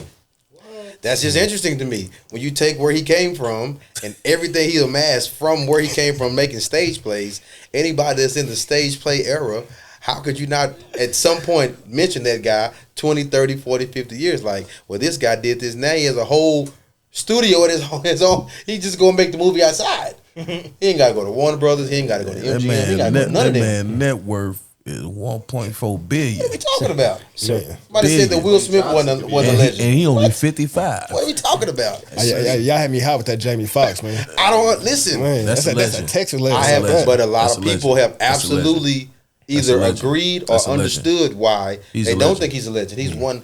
Ray alone, it's classic, puts him legendary. That movie alone will 1,000%. My son Cash is gonna be watching it. His son gonna be watching. His daughter. That movie is forever gonna be a great. That's his legendary legacy movie. You can't even look at Ray without any given Sunday. Like he cold. His quarterback. Then Willie Beeman. Then you go right. Willie Beeman. I keep the ladies screaming. I mean that wasn't that higher than booty call. I mean it wasn't that booty call. He cold. It was a little iffy, man. Breaking the rules. Yeah, those movies were a little iffy. You know what I mean? I mean he was in Ali. He got a Born Academy Award. Listen, you know what I'm saying? But he was nice. I ain't gonna lie, my mama played the shit out that Unpredictable tape too, man. Hey, listen, man, you gotta give him his comedy. You gotta give him his music. But let me say something though. Jamie Foxx is really like, when I be mentioning people like who I be fucking with, like, you know what I'm saying, like, that he's one of those people though. Oh, really? Because I always tell people, like, you know this shit too, like with my music and everything, I don't want to be in a box. And I always talk about people and like people that I looked up to that like they do a little bit of everything. And that's like the Will Smiths, the Jamie Foxxes, the Lil Waynes, the Futures. Like it's like they go from here to here to here to here to here. What does Future do besides? Nigga, he done did rock and roll. Okay, you know what I'm saying? So he done did rock and roll songs. He does R&B. He sings and shit too. The nigga done been in a few hood flicks and shit too as well too. You know what I'm saying? As far as some acting shit, like it's like everything they could do. Hell, even Danny Glover. You know what I'm saying? Childish Gambino. You know what I'm saying? Like that's my dog. Yeah. Like he does a lot of that shit. You know what I'm saying? Like to me, those like it's legendary type of shit. Like you know what I'm saying? In my eyes. Have y'all seen Atlanta? Yeah. That show is so fucking beautifully shot. It is so, and the fact that he wrote that shit too, it's so beautiful. Is that a bad thing that I haven't seen it? I ain't gonna lie, they kind of lost me after a couple. It's on Hulu. It's good. It's on Hulu. Yeah, I think it's. Yeah, I'm pretty sure it's on Hulu. I don't know if I got Hulu. But let me ask y'all like a sports related question. What, in y'all's opinion, is the most legendary championship run that y'all have ever witnessed? Ooh. In sports and all sports. Anything, any sports goes. What is the most legendary championship run you have ever witnessed? With us witnessing. Or, like, you don't have to witness, but like, you know what I mean? Like, not even that. Like, seeing the highlights for and shit. When you say championship run, let me ask you this. Regular season and chip. Oh, regular season and chip? That's easy. Regular season and chip. I thought we just talking about playoffs. I know his answer. You can do both. We can break that shit up. We can break it up into dub answer. Whoa, don't do that. We can break it up into two. We can do just playoffs, but all right. Yeah, so if we just talking about just the playoffs, my answer is different. No, but if we talking about full season, we talking about championship run and not a player, a team. You can do team. A team. The Chicago Bulls, 95-96. There's no other. Hey, what are you talking about? They lost 10 games the whole season. 10, Craig. Okay. 10 games the whole season. They lost like 2 or 3 games in the playoffs. The whole season they lost like 12 games, 13 games tops. And they had MJ. I mean, what are we talking about here? Finals MVP, All-Star MVP, scoring title. I mean, like, what are we talking about? That's like the best that we've ever seen. We were just talking about playoffs. I got a different answer. But we're talking about the season, regular season. It's absolutely MJ 23. 95-96 Bulls, 72 and 10. Jay's like, yeah, that's bullshit. I got you. Sometimes I feel that he is the greatest the most legendary championship run of all time. Is that like season? Okay. Yeah, our opinion or statistically? In y'all's opinion, from season and postseason, yes. Well, he's asking, I think. Is he asking statistically though, or just whatever? Whatever. In your opinion. If you have statistics to back it up, it makes it more believable. Anything you want to say? If you have statistics to back it up, it makes it significantly more believable. But if you just want to spew some shit out of your ass, go for it. I'm gonna throw a loop in there. Go for it. I'm gonna say Watch this. There you go. 75 charges. No, you guys aren't gonna expect this. I don't think you guys are gonna expect what I'm about to say. That's why I said it's 75 charges. No, it's gonna be. What year was it? The 9-7 Giants. Okay. In 2011. Okay. When Eli Manning beat Tom Brady at 9-7 against a 15-1 New England Patriots team. No, I think that was a good national. I think that was a good run. The 2011, I think they had lost. But 2007 when they was undefeated. Yeah. When they had Moss. Yeah. It was one. I think it was one of those two. Jay? I think it's 07 is when they had Moss and they were 15-1. Give me something good. Hey man, listen. To be honest, I want you to lie. okay, I'll lie like a motherfucker real quick. No, but I'm torn though, because I actually watched as a kid. Like this is what made me love the sport of football. I actually watched The Greatest Show on Turf Run, go to the Super Bowl. Like, you know what I'm saying? I watched that. Torrey Holt, Isaac Bruce, Kurt Warner, Marshall Faulk, Superman in the back. You know what I'm saying? Like they was going crazy. You know what I'm saying? But, bro, to be honest, I really think, and it's crazy that I'm finna say this, bro. Ah, shit. It's crazy I'm finna say this, bro. And you should be proud of me. Y'all should be proud of me. Talk to me. Cowboys. No, the Dirk Maverick team. But the season, listen, that's what I was going to say. The playoffs.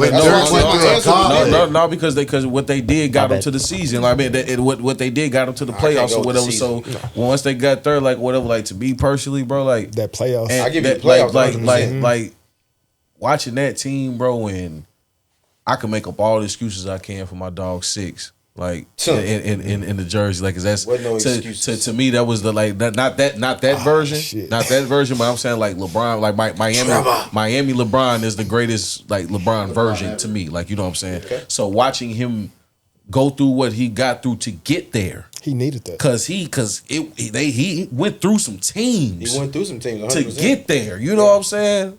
Like he went through Portland, he went through LA. LA coming off a championship. Then he beat the OKC, then the Miami Heat beat 3. And then that's what I'm saying. So like when you come in there and then like LeBron, like we was on that year too. Yes, sir. Like we just knew it. We was like, oh, Dirk? Not like, one, what? not two, not three. We about to And watching him just hit that, like, he was, to me, like what I tell niggas all the time, I'll be saying like KD was the like and it's like outrageous, but it's like it's similar to the shit. I was like, KD was doing the Steph shit before Steph.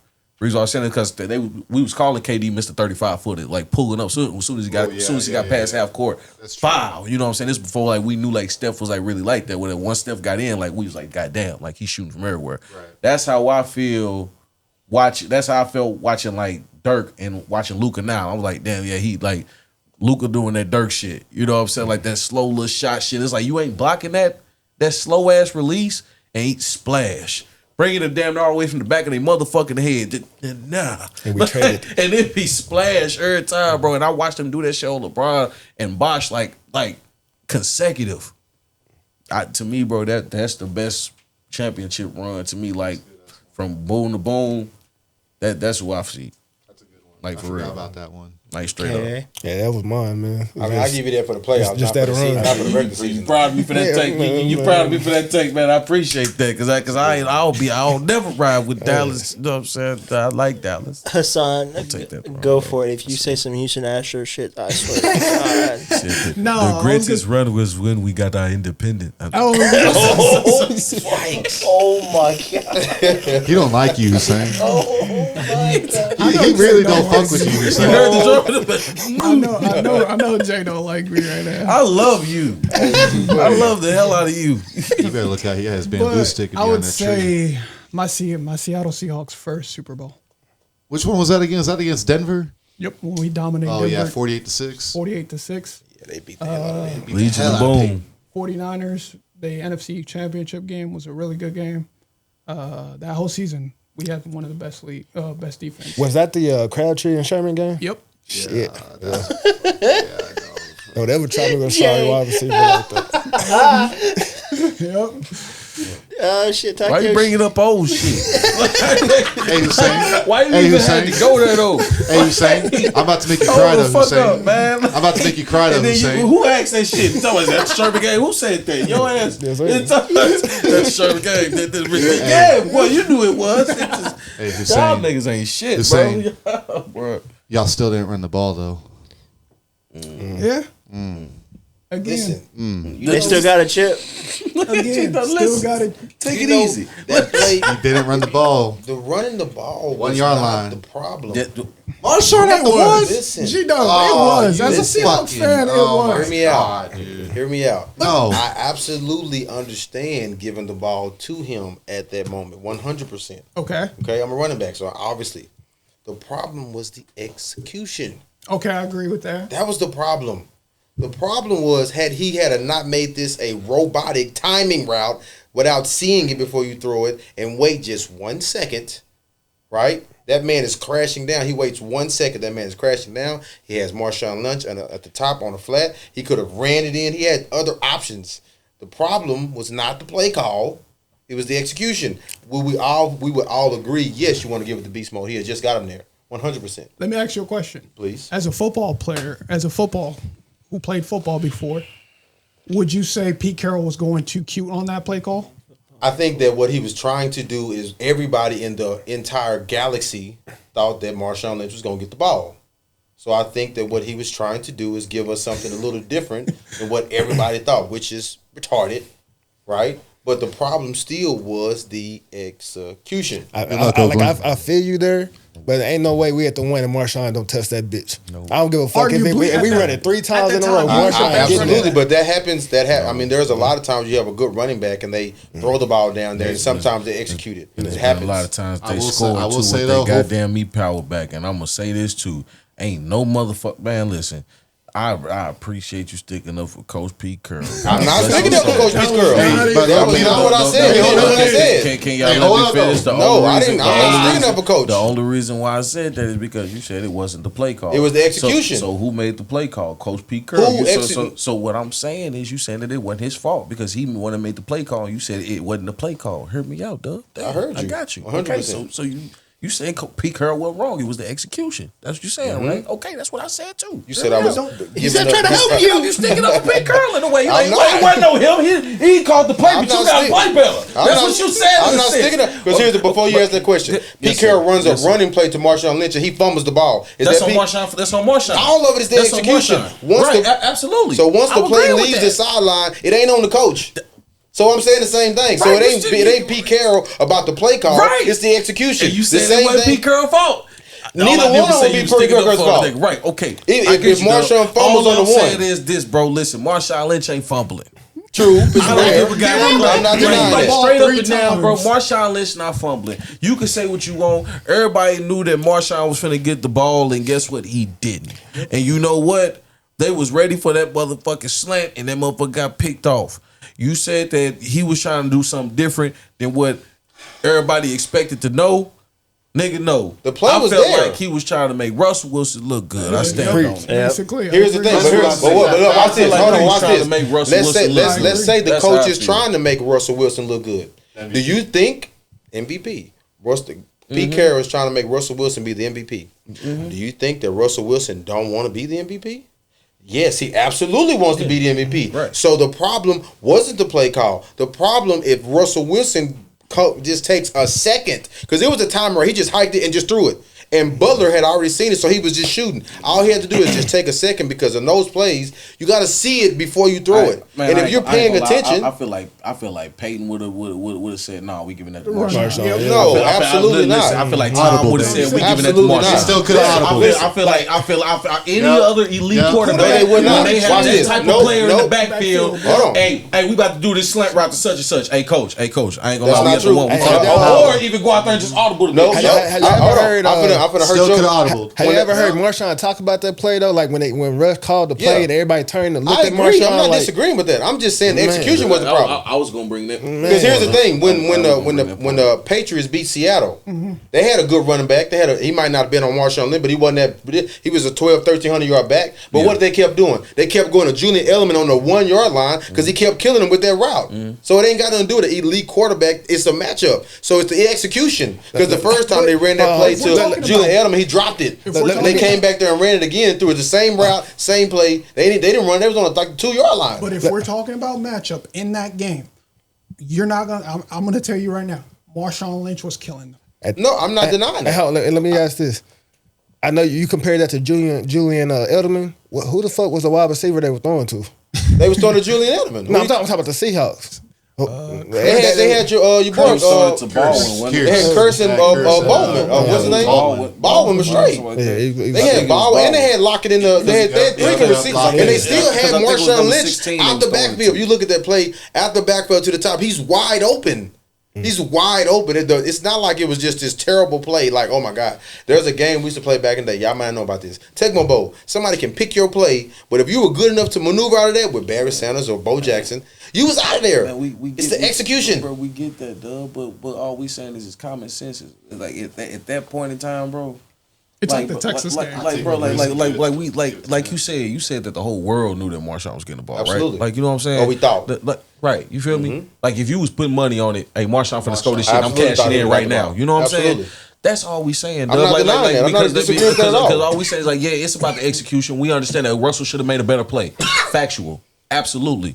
But also what we saying is, don't even put Russ in that situation because you got somebody in the backfield that's been dominating and want the ball, and 9 times out of 10, which is your phrase by the way, is gonna get that shit done for you. It happens so not all the time, only did though. you put your quarterback in a fucked up situation, but you didn't even give it to the motherfucker that's been dominating that you even said the whole world knew was finna get the ball to. And even when the shit happened, bro, the shit there is kind of heartbreaking. You seen Richard Sherman's face when it happened. He's like, oh, yeah. Like it's like you just smelled shit. Like, but that's pain. That's hurt. Yeah, like, I agree.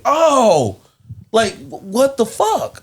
That shit hurt, bro. That's Like, I ain't gonna lie to you. Like we're not saying that it's not execution, but like, if we're doing a piece of humble pie, at least in our eyes, and we get what you're saying, but I feel like that's like 90% the play call, 10% execution. That was a dumbass play call. That's just how we feel. I agree with what you say, but it's like 90% of that is the play call. 10%, we gonna throw it in there because I respect your opinion. That was the execution. But 90%, he shouldn't have called that dumbass shit. I'll give you an example, just like with the Cowboys, he called it. There was a 4th and 2. We had DeMarco Murray that had been killing the league, and what did they do? They threw it. They do that all the time. This ain't no one-off. That happens all the time. Look, Larry got something. He said, "Bud time." That's still a catch, Dan. Just so you know, that's still a catch, Dan. Did not catch it. RIP 2014 Dallas Cowboys. That was a catch, I don't give a shit what the league says. You don't care what the fucking league says that he's in. The rule that fucking matters. Hey, but nowadays that's a fucking catch. You know what? And that one play with the Saints wasn't pass interference. Fuck you, G-Dub. That's crazy. That was not pass interference. Oh my God. Are you serious? You gonna say that's not I can't walk off yet. Whoa, Vikings game in 2018. what are we talking about? The Saints Vikings game in 2018. I thought you were still. That was definitely pass interference. I thought we were still talking about the Cowboys. I didn't hear you say that. No, but that's still a catch, though. No, it wasn't a catch. It was pass Cowboys was interference. a You catch. tell me you're the realest Cowboy fan of all time? That's some bullshit. That wasn't a catch. I didn't think it was a catch at the time. I did not think it was a catch. I would put some shit out there. K.A. said that his feelings was hurt. Who say when he said that you said G-Dub was the realest Cowboy fan that you know. My feelings were I was in the studio. Because I am. He said that's I was sitting right here. Hold on, I keep it 100. I said G-Dub. He said, go ahead. The reason why I said G-Dub is the realest Cowboys fan is because Cowboys fans always expect their team to make to the playoffs. Do good. And G-Dub is the only one to actually hold them to the fire. None of K does that a little bit, but it has God damn. I'm just my fault. Landon, he makes the Cowboys out of the world. That's all I'm saying. That's it. That's all I'm saying. That's not true. Dak Prescott is our quarterback. That guy's dog shit. That guy's dog shit. Hot take. Who's better, Tony Romo or Dak Prescott? Who better? Bro, get out the mic so much. Back up. Why are you holding like we're a comedy show? Back up. Just relax. Come on. Tell me something realest Cowboy fan. I gotta hear what y'all gotta say on that. Tony Romo. What you got? Tony Romo. He's better. Okay. You got Just Romo. caught it. Cold-blooded. What you got? I mean, to be honest, neither one of them on one shit to keep it real, but So who's better? Who you got? Who He got said it you better? talking about SpaghettiOs and ravioli. It's the same shit. It is. Okay? It comes out of It can. just look different. Okay. but shit, give me Dak, man. I'm riding before. He said, "Give me the beef raviolis." I'll take Dak because he's more mobile. than Romo Tony was. Romo was mobile. What the fuck? Dak is way more of a dual No, bro, no. Not anymore. Look, Dak you ain't gotta too go old watch right him. now. Obviously. And it's the quarterback of the room too. He said no. He said fuck no. Romo had to run Romo for his what? fucking life for the first 8 years. Romo didn't get a fucking line until 2016. So that was like bullshit. Hey, you're the Cowboy fan, right? Where the fuck is your jersey? Oh shit. It's baseball season. Damn, 1, 2. Damn, you It's ranked. baseball season. Damn. Baseball season. It's baseball season, bro. He got to get out the game. Get out there. It's baseball season, bro. And honestly, Again, the youngsters, they missed the reference. That's another It's movie you gotta go watch. Goddamn. It's pretty funny. We gotta get Y'all him. gotta watch movies, man. We gotta be different. bro. I honestly can't tell you the last time I sat down and watched a movie. God damn. I'm on TV shows right now. I'm on Yeah, TV I know. shows right now, I'm man. on the I same. can't tell you the last time I actually sat down and watched. We'll a break movie. it down in like 30-minute episodes. You'll love it. That's gonna take so I ain't gonna fucking lie. long. You know what? I ain't even thought about that. Hey, this opinion Yeah. lounge homework for our fans and subscribers. See how long it's Break a gonna take movie you. down in 30-minute episodes.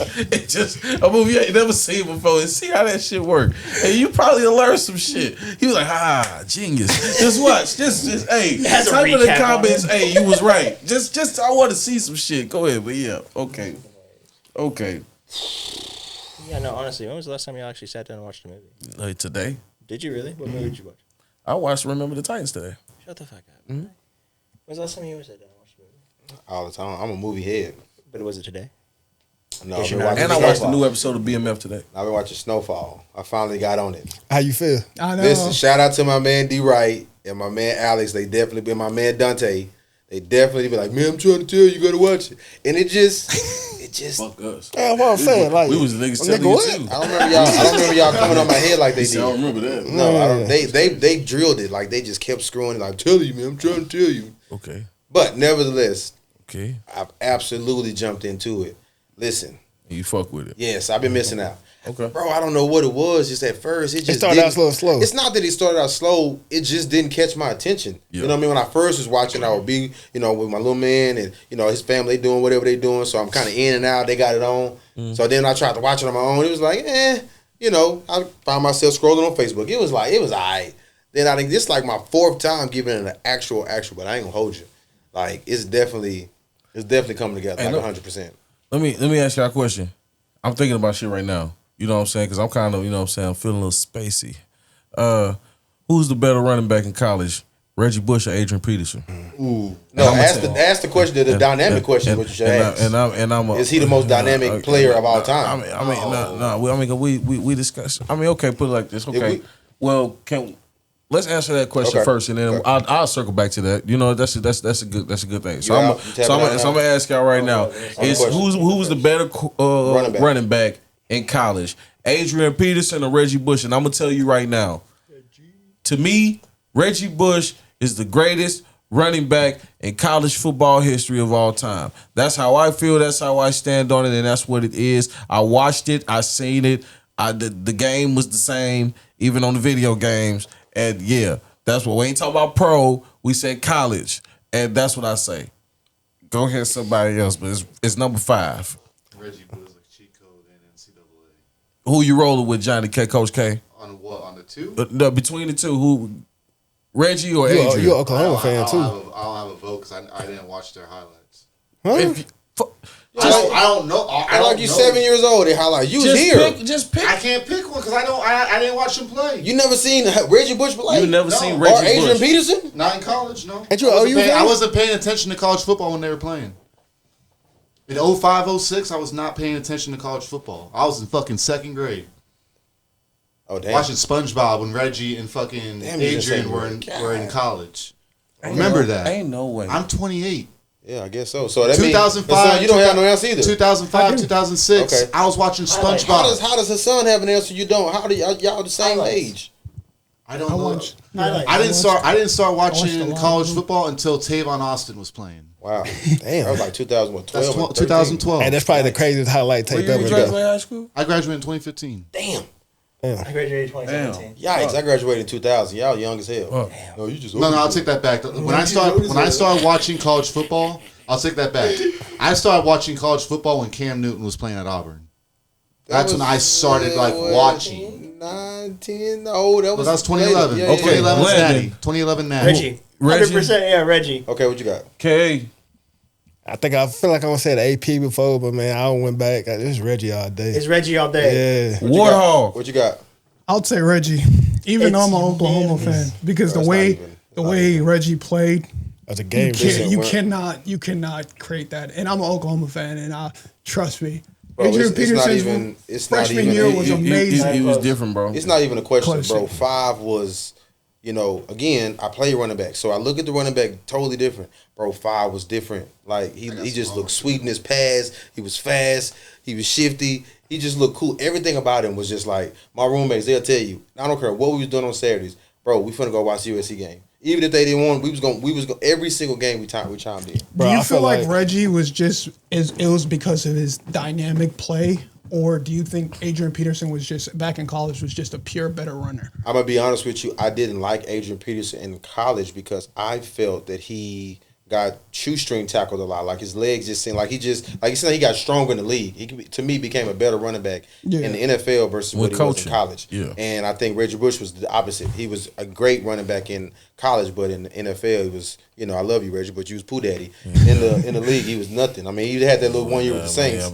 But running back wise, he had that 1 year with the Saints. And he was carrying the black. He was carrying the black. He got him a ring, nigga. They shared the load. He got him a ring, nigga. He shared the load. I don't give a fuck. He got a ring and he made plays. He made plays in that Super Bowl too, nigga. That was a punt return. But I ain't on the team and he played. Talking about running back. I don't give a fuck. He played. He didn't do. He did shit.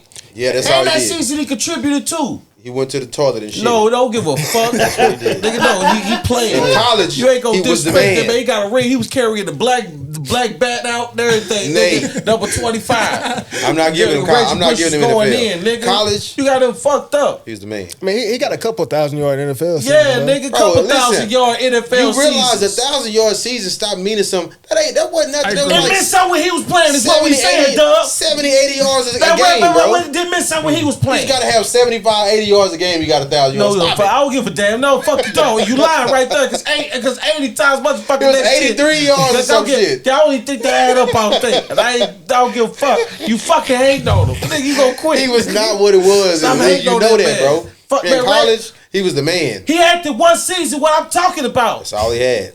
Okay, admit it. Yes, One I got season. that He minute. had You one heard him. season. That's it. When he went to Detroit, Pooh Daddy. You had when he the went black to Miami, back. Pooh You got Daddy. the ring. He had 1,000 yards in either Detroit He was or Pooh Miami. Daddy. One of the It was two. Detroit too and Miami. He had Maybe both. both. He was what 800,000-yard seasons. Reggie Bush, shout out, bro. In USC, Don't let him he was the shout man you with out the after this 619 shit. You like on that? the joints right here. Hell no. You know what I mean? But in the league, Nate. I feel like I love Reggie Bush. I felt like watching Boobie Miles was Reggie Bush in real life. Like I was like them niggas too. Like I said, that was how Reggie played. He said, boom, boom, slide. Reggie was the man in college. Skip to my loot. Like they was gone. Them niggas was tripping. Okay. Now, speaking of when we was kids, I got a question. Okay. Now, I have a lot of friends, as we can see in here. I have white friends, I have black friends, older friends, young friends. I have African friends. I have a lot of friends. You know what I'm saying? So I've experienced different households and like, you know what I'm saying, been around people's parents and families and stuff like that. You know what I'm saying?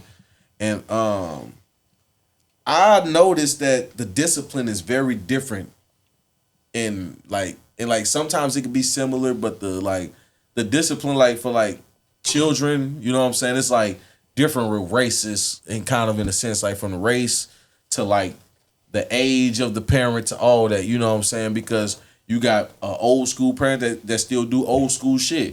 Go get that wooden spoon or something, you know what I'm saying? You got like what they call Gen Z or whatever, millennial. I don't know which one it is. One of the two is the one that basically like let their kid do what the fuck they want to do. Like, hey, just let them relax and let them let out their feelings. You know what I'm saying? And don't do nothing to them. You know what I'm saying? And then you kind of got the motherfucking descendants of the old school that still like, hey, all right, but when we get home, you know I'm beating that ass, right? You know what I'm saying? Like, because you got me fucked up in here. You know what I'm saying? How many times should I have to tell you? One time, you know what I'm saying? Stuff like that or whatever. But I've watched it, bro. Like, hey, go sit in the corner. Sit in the corner. Huh? Screaming in the motherfucking middle of the grocery store. Ah! Timmy's in time. And they just say, hey, you know what's crazy? Every time white people hear something like when they be like when they hear something like in the crowd, they be like, somebody's not happy. Like that shit be funny as hell, bro. I be like, what the hell? But no, that shit. They be gasping for. No, they be like, they be like, that little guy's, I'm like, what the fuck is They say keep like, that little guy's, So what I'm saying is, what the discipline of children and races, like, in y'all opinion, do y'all see differently? Like, for example, when you were a kid, like, how was like the discipline for you? Like, what was discipline to you, Landon? Like, did you get to do what the fuck? Did you say were you one of those white kids talking about something making little Timmy's making a bomb in the garage? Like Jeffrey Dahmer's cousin over here. Or it's like Dahmer's crazy. You know, like honestly, like to call back to like it is a little bit different. Like for race thing, like from last episode, Trevor said that he got beat with an extension cord. So have all of us. Like I believe. Have you G'd up? No, because he was a good kid. I forgot. Oh, yeah, that's right. He had his own business cards. Yeah, business cards. 6th grade. 6th grade. 5th grade, actually. I've got my ass with extension cords, so yeah. So so like my grandpa was like the more disciplinary person. Like my mom like was always working. Like she worked like night shifts whenever we first started out. So like I was mainly with my grandpa. So he was the one that like and like it was like he just spanked the shit out of me. Like he just beat me.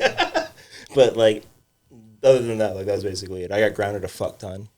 Like they took away shit, but like other than that, like no. You just got grounded. You just got grounded. Did you getting grounded? Did that come with an ass whooping? No. It's just yelling. You got more verbal abuse. Yeah, they just fucking. They were like, you can't go do this, and I was like, fucking watch me. Fucking watch me. Fuck you, mom. Yeah. But I mean, like, fuck I want. Yeah, like that was in high school. Like, she would be like, "You can't go out there this like Saturday night, fucking prom night." She was like, "You have to be home because you have to go to church the next morning." And I was like, "What?" And I was like, "Mom, like prom doesn't get out until like 11 or 12." She's like, "That sucks." I was like, "Okay, cool, man." So like that was really like the worst extent of it, but no, I never actually got like beat. Yeah. Okay, so just groundings. That's pretty much groundings, it. Yeah. Okay. Dub didn't have nothing happen to him. We're not gonna even ask him. He's the oldest. He was an angel. He was a child. He got spoiled. He was the only child. He had all the friends. Everybody wanted to be with Dub. He wanted to be over there at his house. No, I got whoopings, but it was rare. And then the whoopings when I was growing up, they helped me in football because my mom would be swinging them, and I'd be so I can learn how to jump and get out the way. So when I would make her hit herself, she would get tired. So I figured that out. So once I would get her, she hit herself about 2-3 times. Get on in that room. This kid's horrible, bro. This kid's an asshole. I just learned. I was the only child. So my mama didn't like whooping me because she was spoiled. She didn't like it. So she would if I really done something. But I rarely got in trouble. Grounding was the worst. When she took something away or I couldn't go outside. Couldn't go outside was like worst. That was the worst thing ever. You know what I mean? Because my mom wanted them, like, JR come to the door, Dub here. And she wouldn't just say, nah, he can't come out. GW, you got a little friend at the door. Come tell him you can't go outside. So I got to walk to the door. Oh, I'm sitting, I can't come outside. So they going to make fun of me. Why you can't come outside? Man, get out of here. You know what I mean? Mm-hmm. So it was more so just like grounding. But I was a good kid. I didn't do very much, you know what I mean, to get in trouble because I knew what not to do. Because I didn't like to get in trouble. So I did what not to do to get in trouble. It was rare. I didn't. Fuck that. Fuck that. No. All right, so Hussein, what was your punishment? You had to you got locked in a cage with a lion or something? Get in there. Get in there. No, to be honest. I am the Captain Idish. You want to be a man? You think you're Tarzan running out in these streets? To be honest, my parents were just like black folks. They whooped me. Like extension cords. He not black. That's what Yes, see this is what I mean. They don't claim us. They are black. We all black. We black. I hate that y'all always separate yourself from us. Thank you. I've been telling you better than us. I told you. This nigga here. I told you. I've been telling you this. I bet you. Y'all think y'all are different than us. We are the same. goddammit. We are the same. Put on them fake ass commercials. Talk about some come back home. Come back home. We get back over there. The fuck are you here for? You thought that shit was real. That shit was for money, bitch. We need that the paper. Go ahead, man. Hurry up, man. No, I got whooped by extension cords, belts. Never got grounded. Never got like verbal abuse or anything like that. It was just more. It was just straight though. Yep. Belts to. What you get whoopings for? What did you do? I can't see you don't like a sign. Like what were you doing? Fighting. Yeah. You had to get that steak. Yeah. I'm telling you, I got. I told you leave that Simas alone. No. You keep fighting. Hey, let him finish. Let him finish. Nah, what's it called? Nah, growing up, the reason why when G-Dub said I don't always claim is because I always got bullied because I was African. So that's why. Okay. And I got into a lot of fights. You feel bad now, Jay? No. That's my brother. No, because it ain't just him. Bro, they don't think you know how many times motherfuckers surprised me and just all of a sudden got to choking the shit out of me just for no reason. I told you, motherfucker, you gonna die. I'm not sorry for shit I said. Because if it's my last, I want him to know. Fuck you. Okay? I get it. Because he gonna come. He gonna try to come for my life. I already know. He's in the back of He's like, you heard what Trevor said. He gonna be looking at me. I'll be over and knock the fuck out with a a dart in your neck. Knock the fuck out. No. Hell no. But no, okay, that nigga sign used to, you know what I'm saying, be whooping niggas ass. Hey, I agree with that though, because that was my thing, because I used to get whoopings because of that. I used to get bullied because the shape of my head. Cold blooded. You know what I'm saying? They used to fuck with the shape of my head. Take your hat off real quick. So listen. Take your hat off. So listen. So like, nah, it ain't even like, not even the front. Like, shit, I'm a sexy motherfucker. You know what I'm saying? But they be like, they be talking about like, they said I had a peanut head, and that shit used to piss me the fuck off. That shit used to piss me the fuck off. So listen. It all started in 3rd grade. Like that's when the shit got real, bro. And they used to like really like, and like I wasn't getting good haircuts then. Mama was taking me to the spot, drop me off, give them the number 5. You know what I'm saying? I got that shit down to the scalp. You see it back. My hair was matching with my forehead. You know what I'm saying? Like, so you really seeing the shape. My mom ain't take her time to mold my shit or nothing. Like, she just, here, nigga, go outside. Like, do your fucking thing, right? So, the shit got so bad, bro. Like, niggas, like, we kids, bro, they start making songs about my head. Like, nigga, like, motherfuckers start, you got a lump in your head, lump in your head. Shake it. In your head. Shake it. Hey, motherfucker, shut the fuck up. Hey, fuck you doing, dog?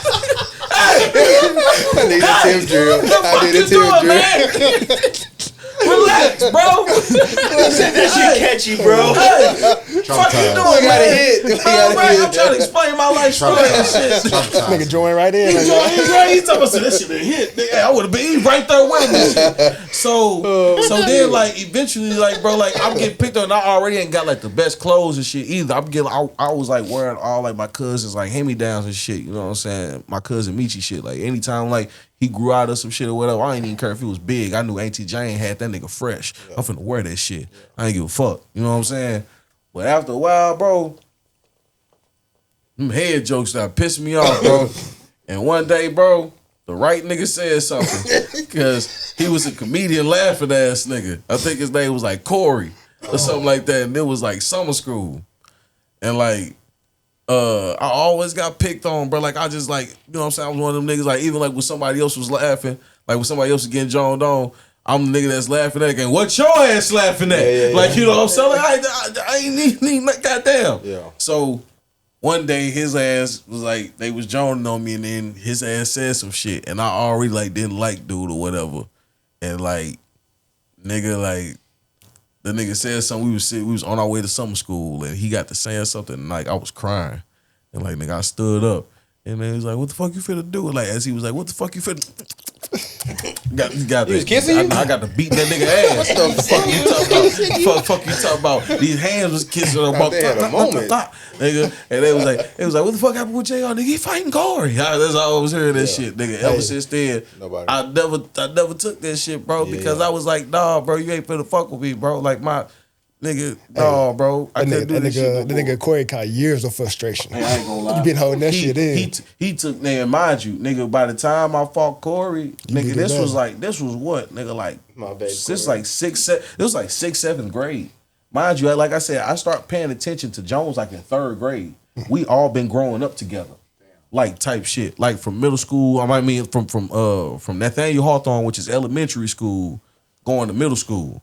So like we all still know each other like type shit or whatever. And like, you know what I'm saying?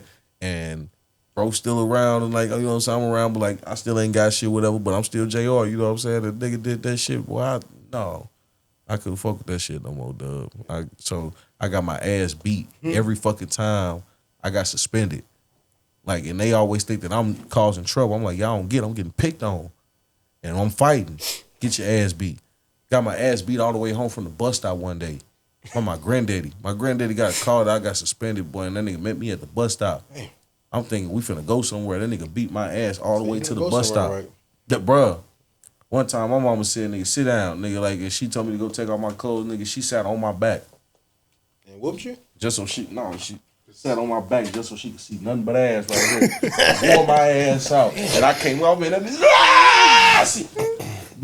love my grandmama. She upstairs. Just talk to him free. She foul. She free. I'm talking about, boy. I mean, the one thing that I got beat.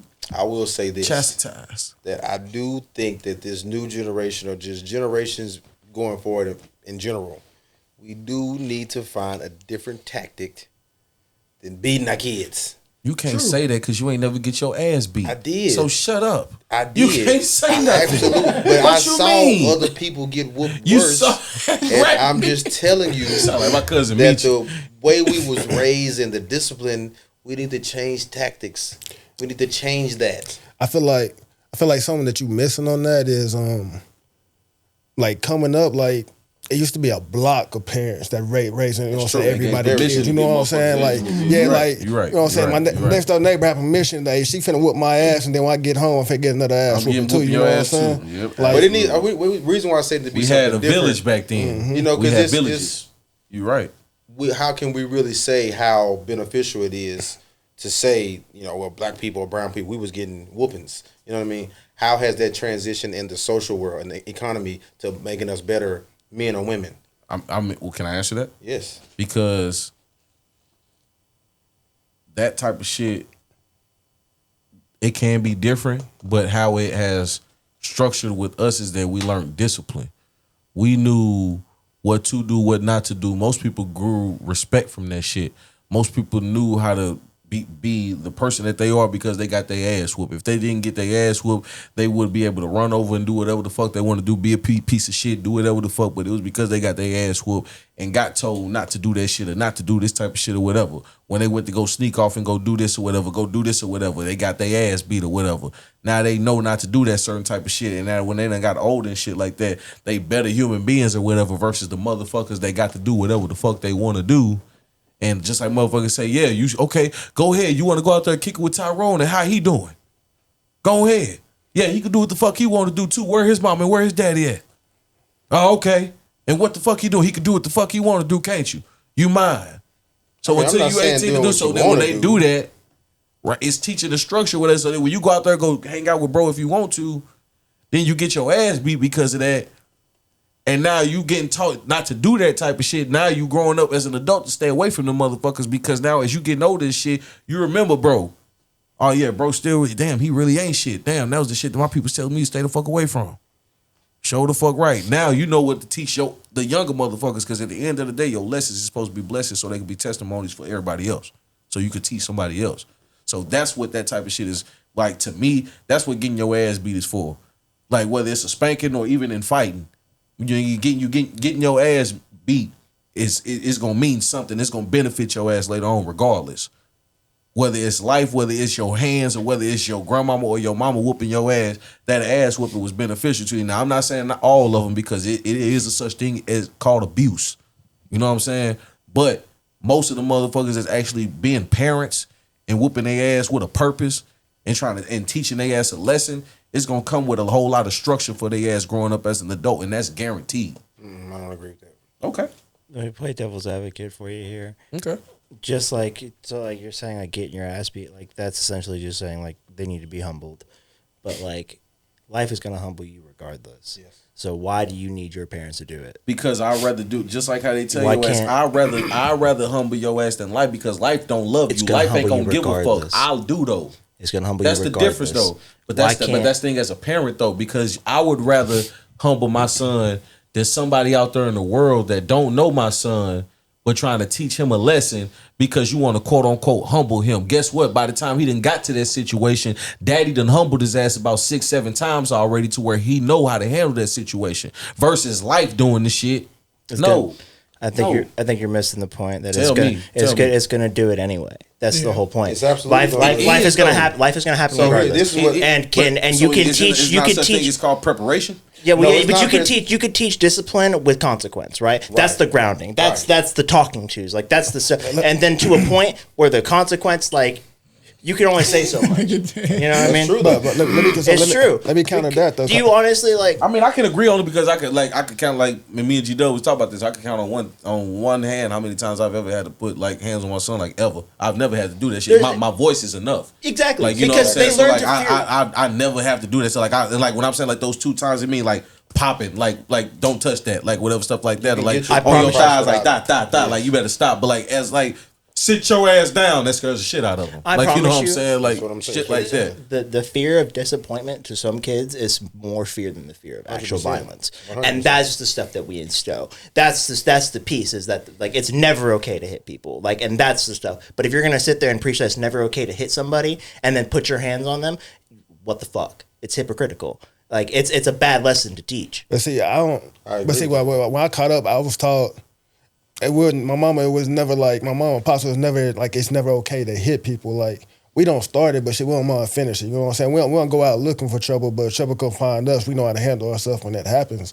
But to piggyback off what you said, what is them talking tos, them groundings, them taking the PS5, Xbox? What if that's not working?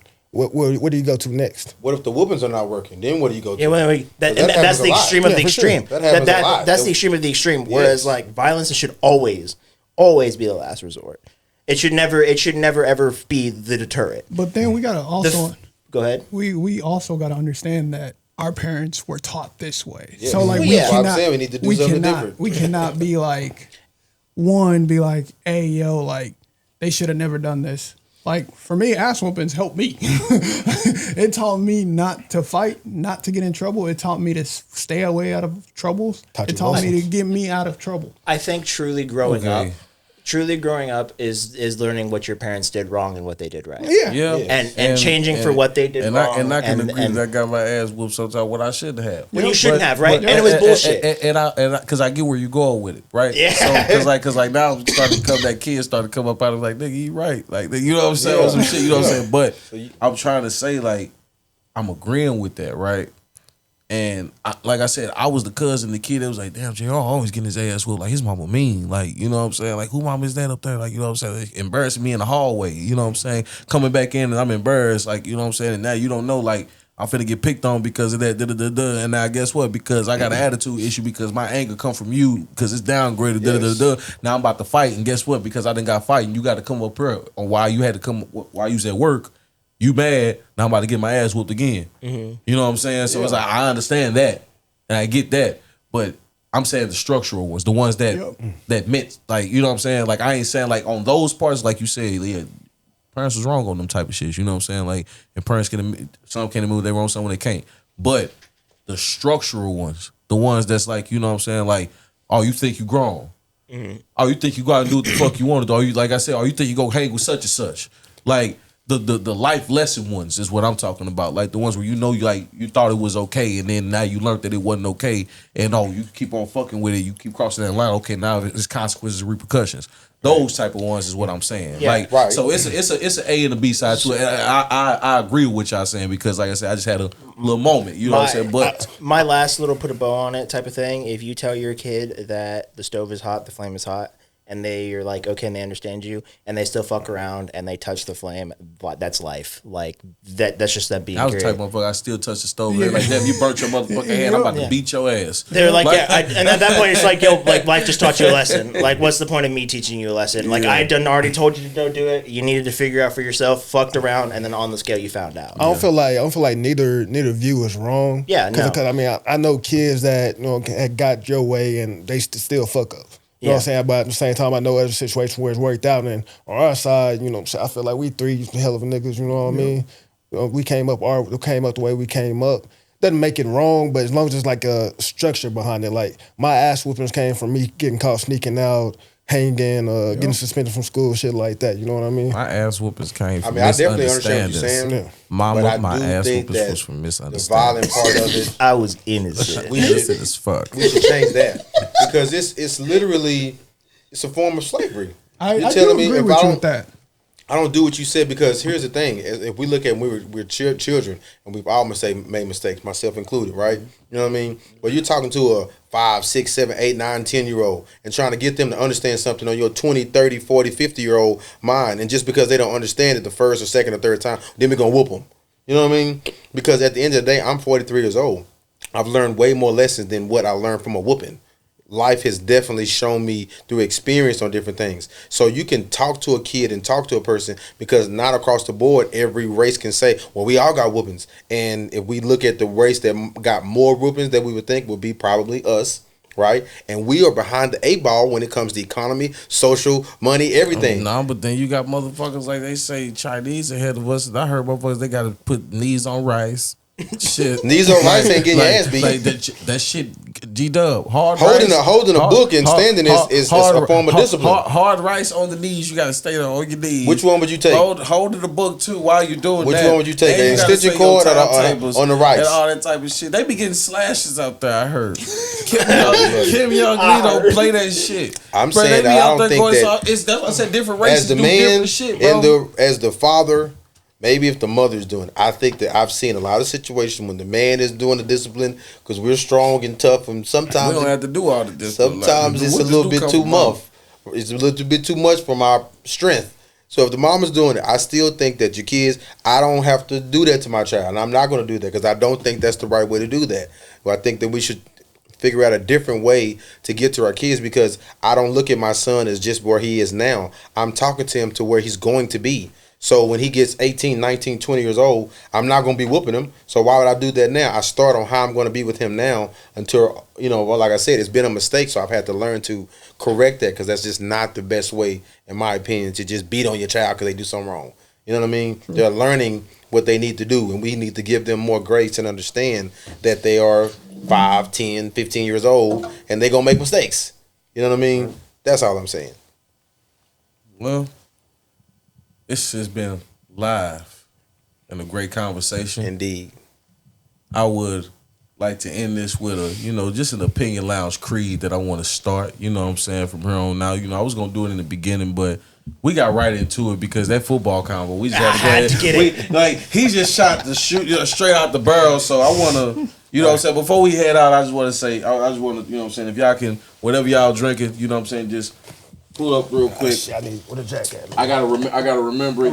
You say you need some more jack. Yeah. Just go ahead and do your thing, real quick. Motherfucker, you got to pour you some tea up in there or something. Goddamn it, it's a toast. There you go. Goddamn it. This motherfucker said, I got the pen. I got it too. Hold on a second. All right. So, eyes locked in. No time for lies. We speak the truth. We aim, we rise. No side steps. No plan is safe. Just real ones talking, face to face. Toast to the grind, the voice, the sound. Till next time, this is the Opinion Lounge. Hey.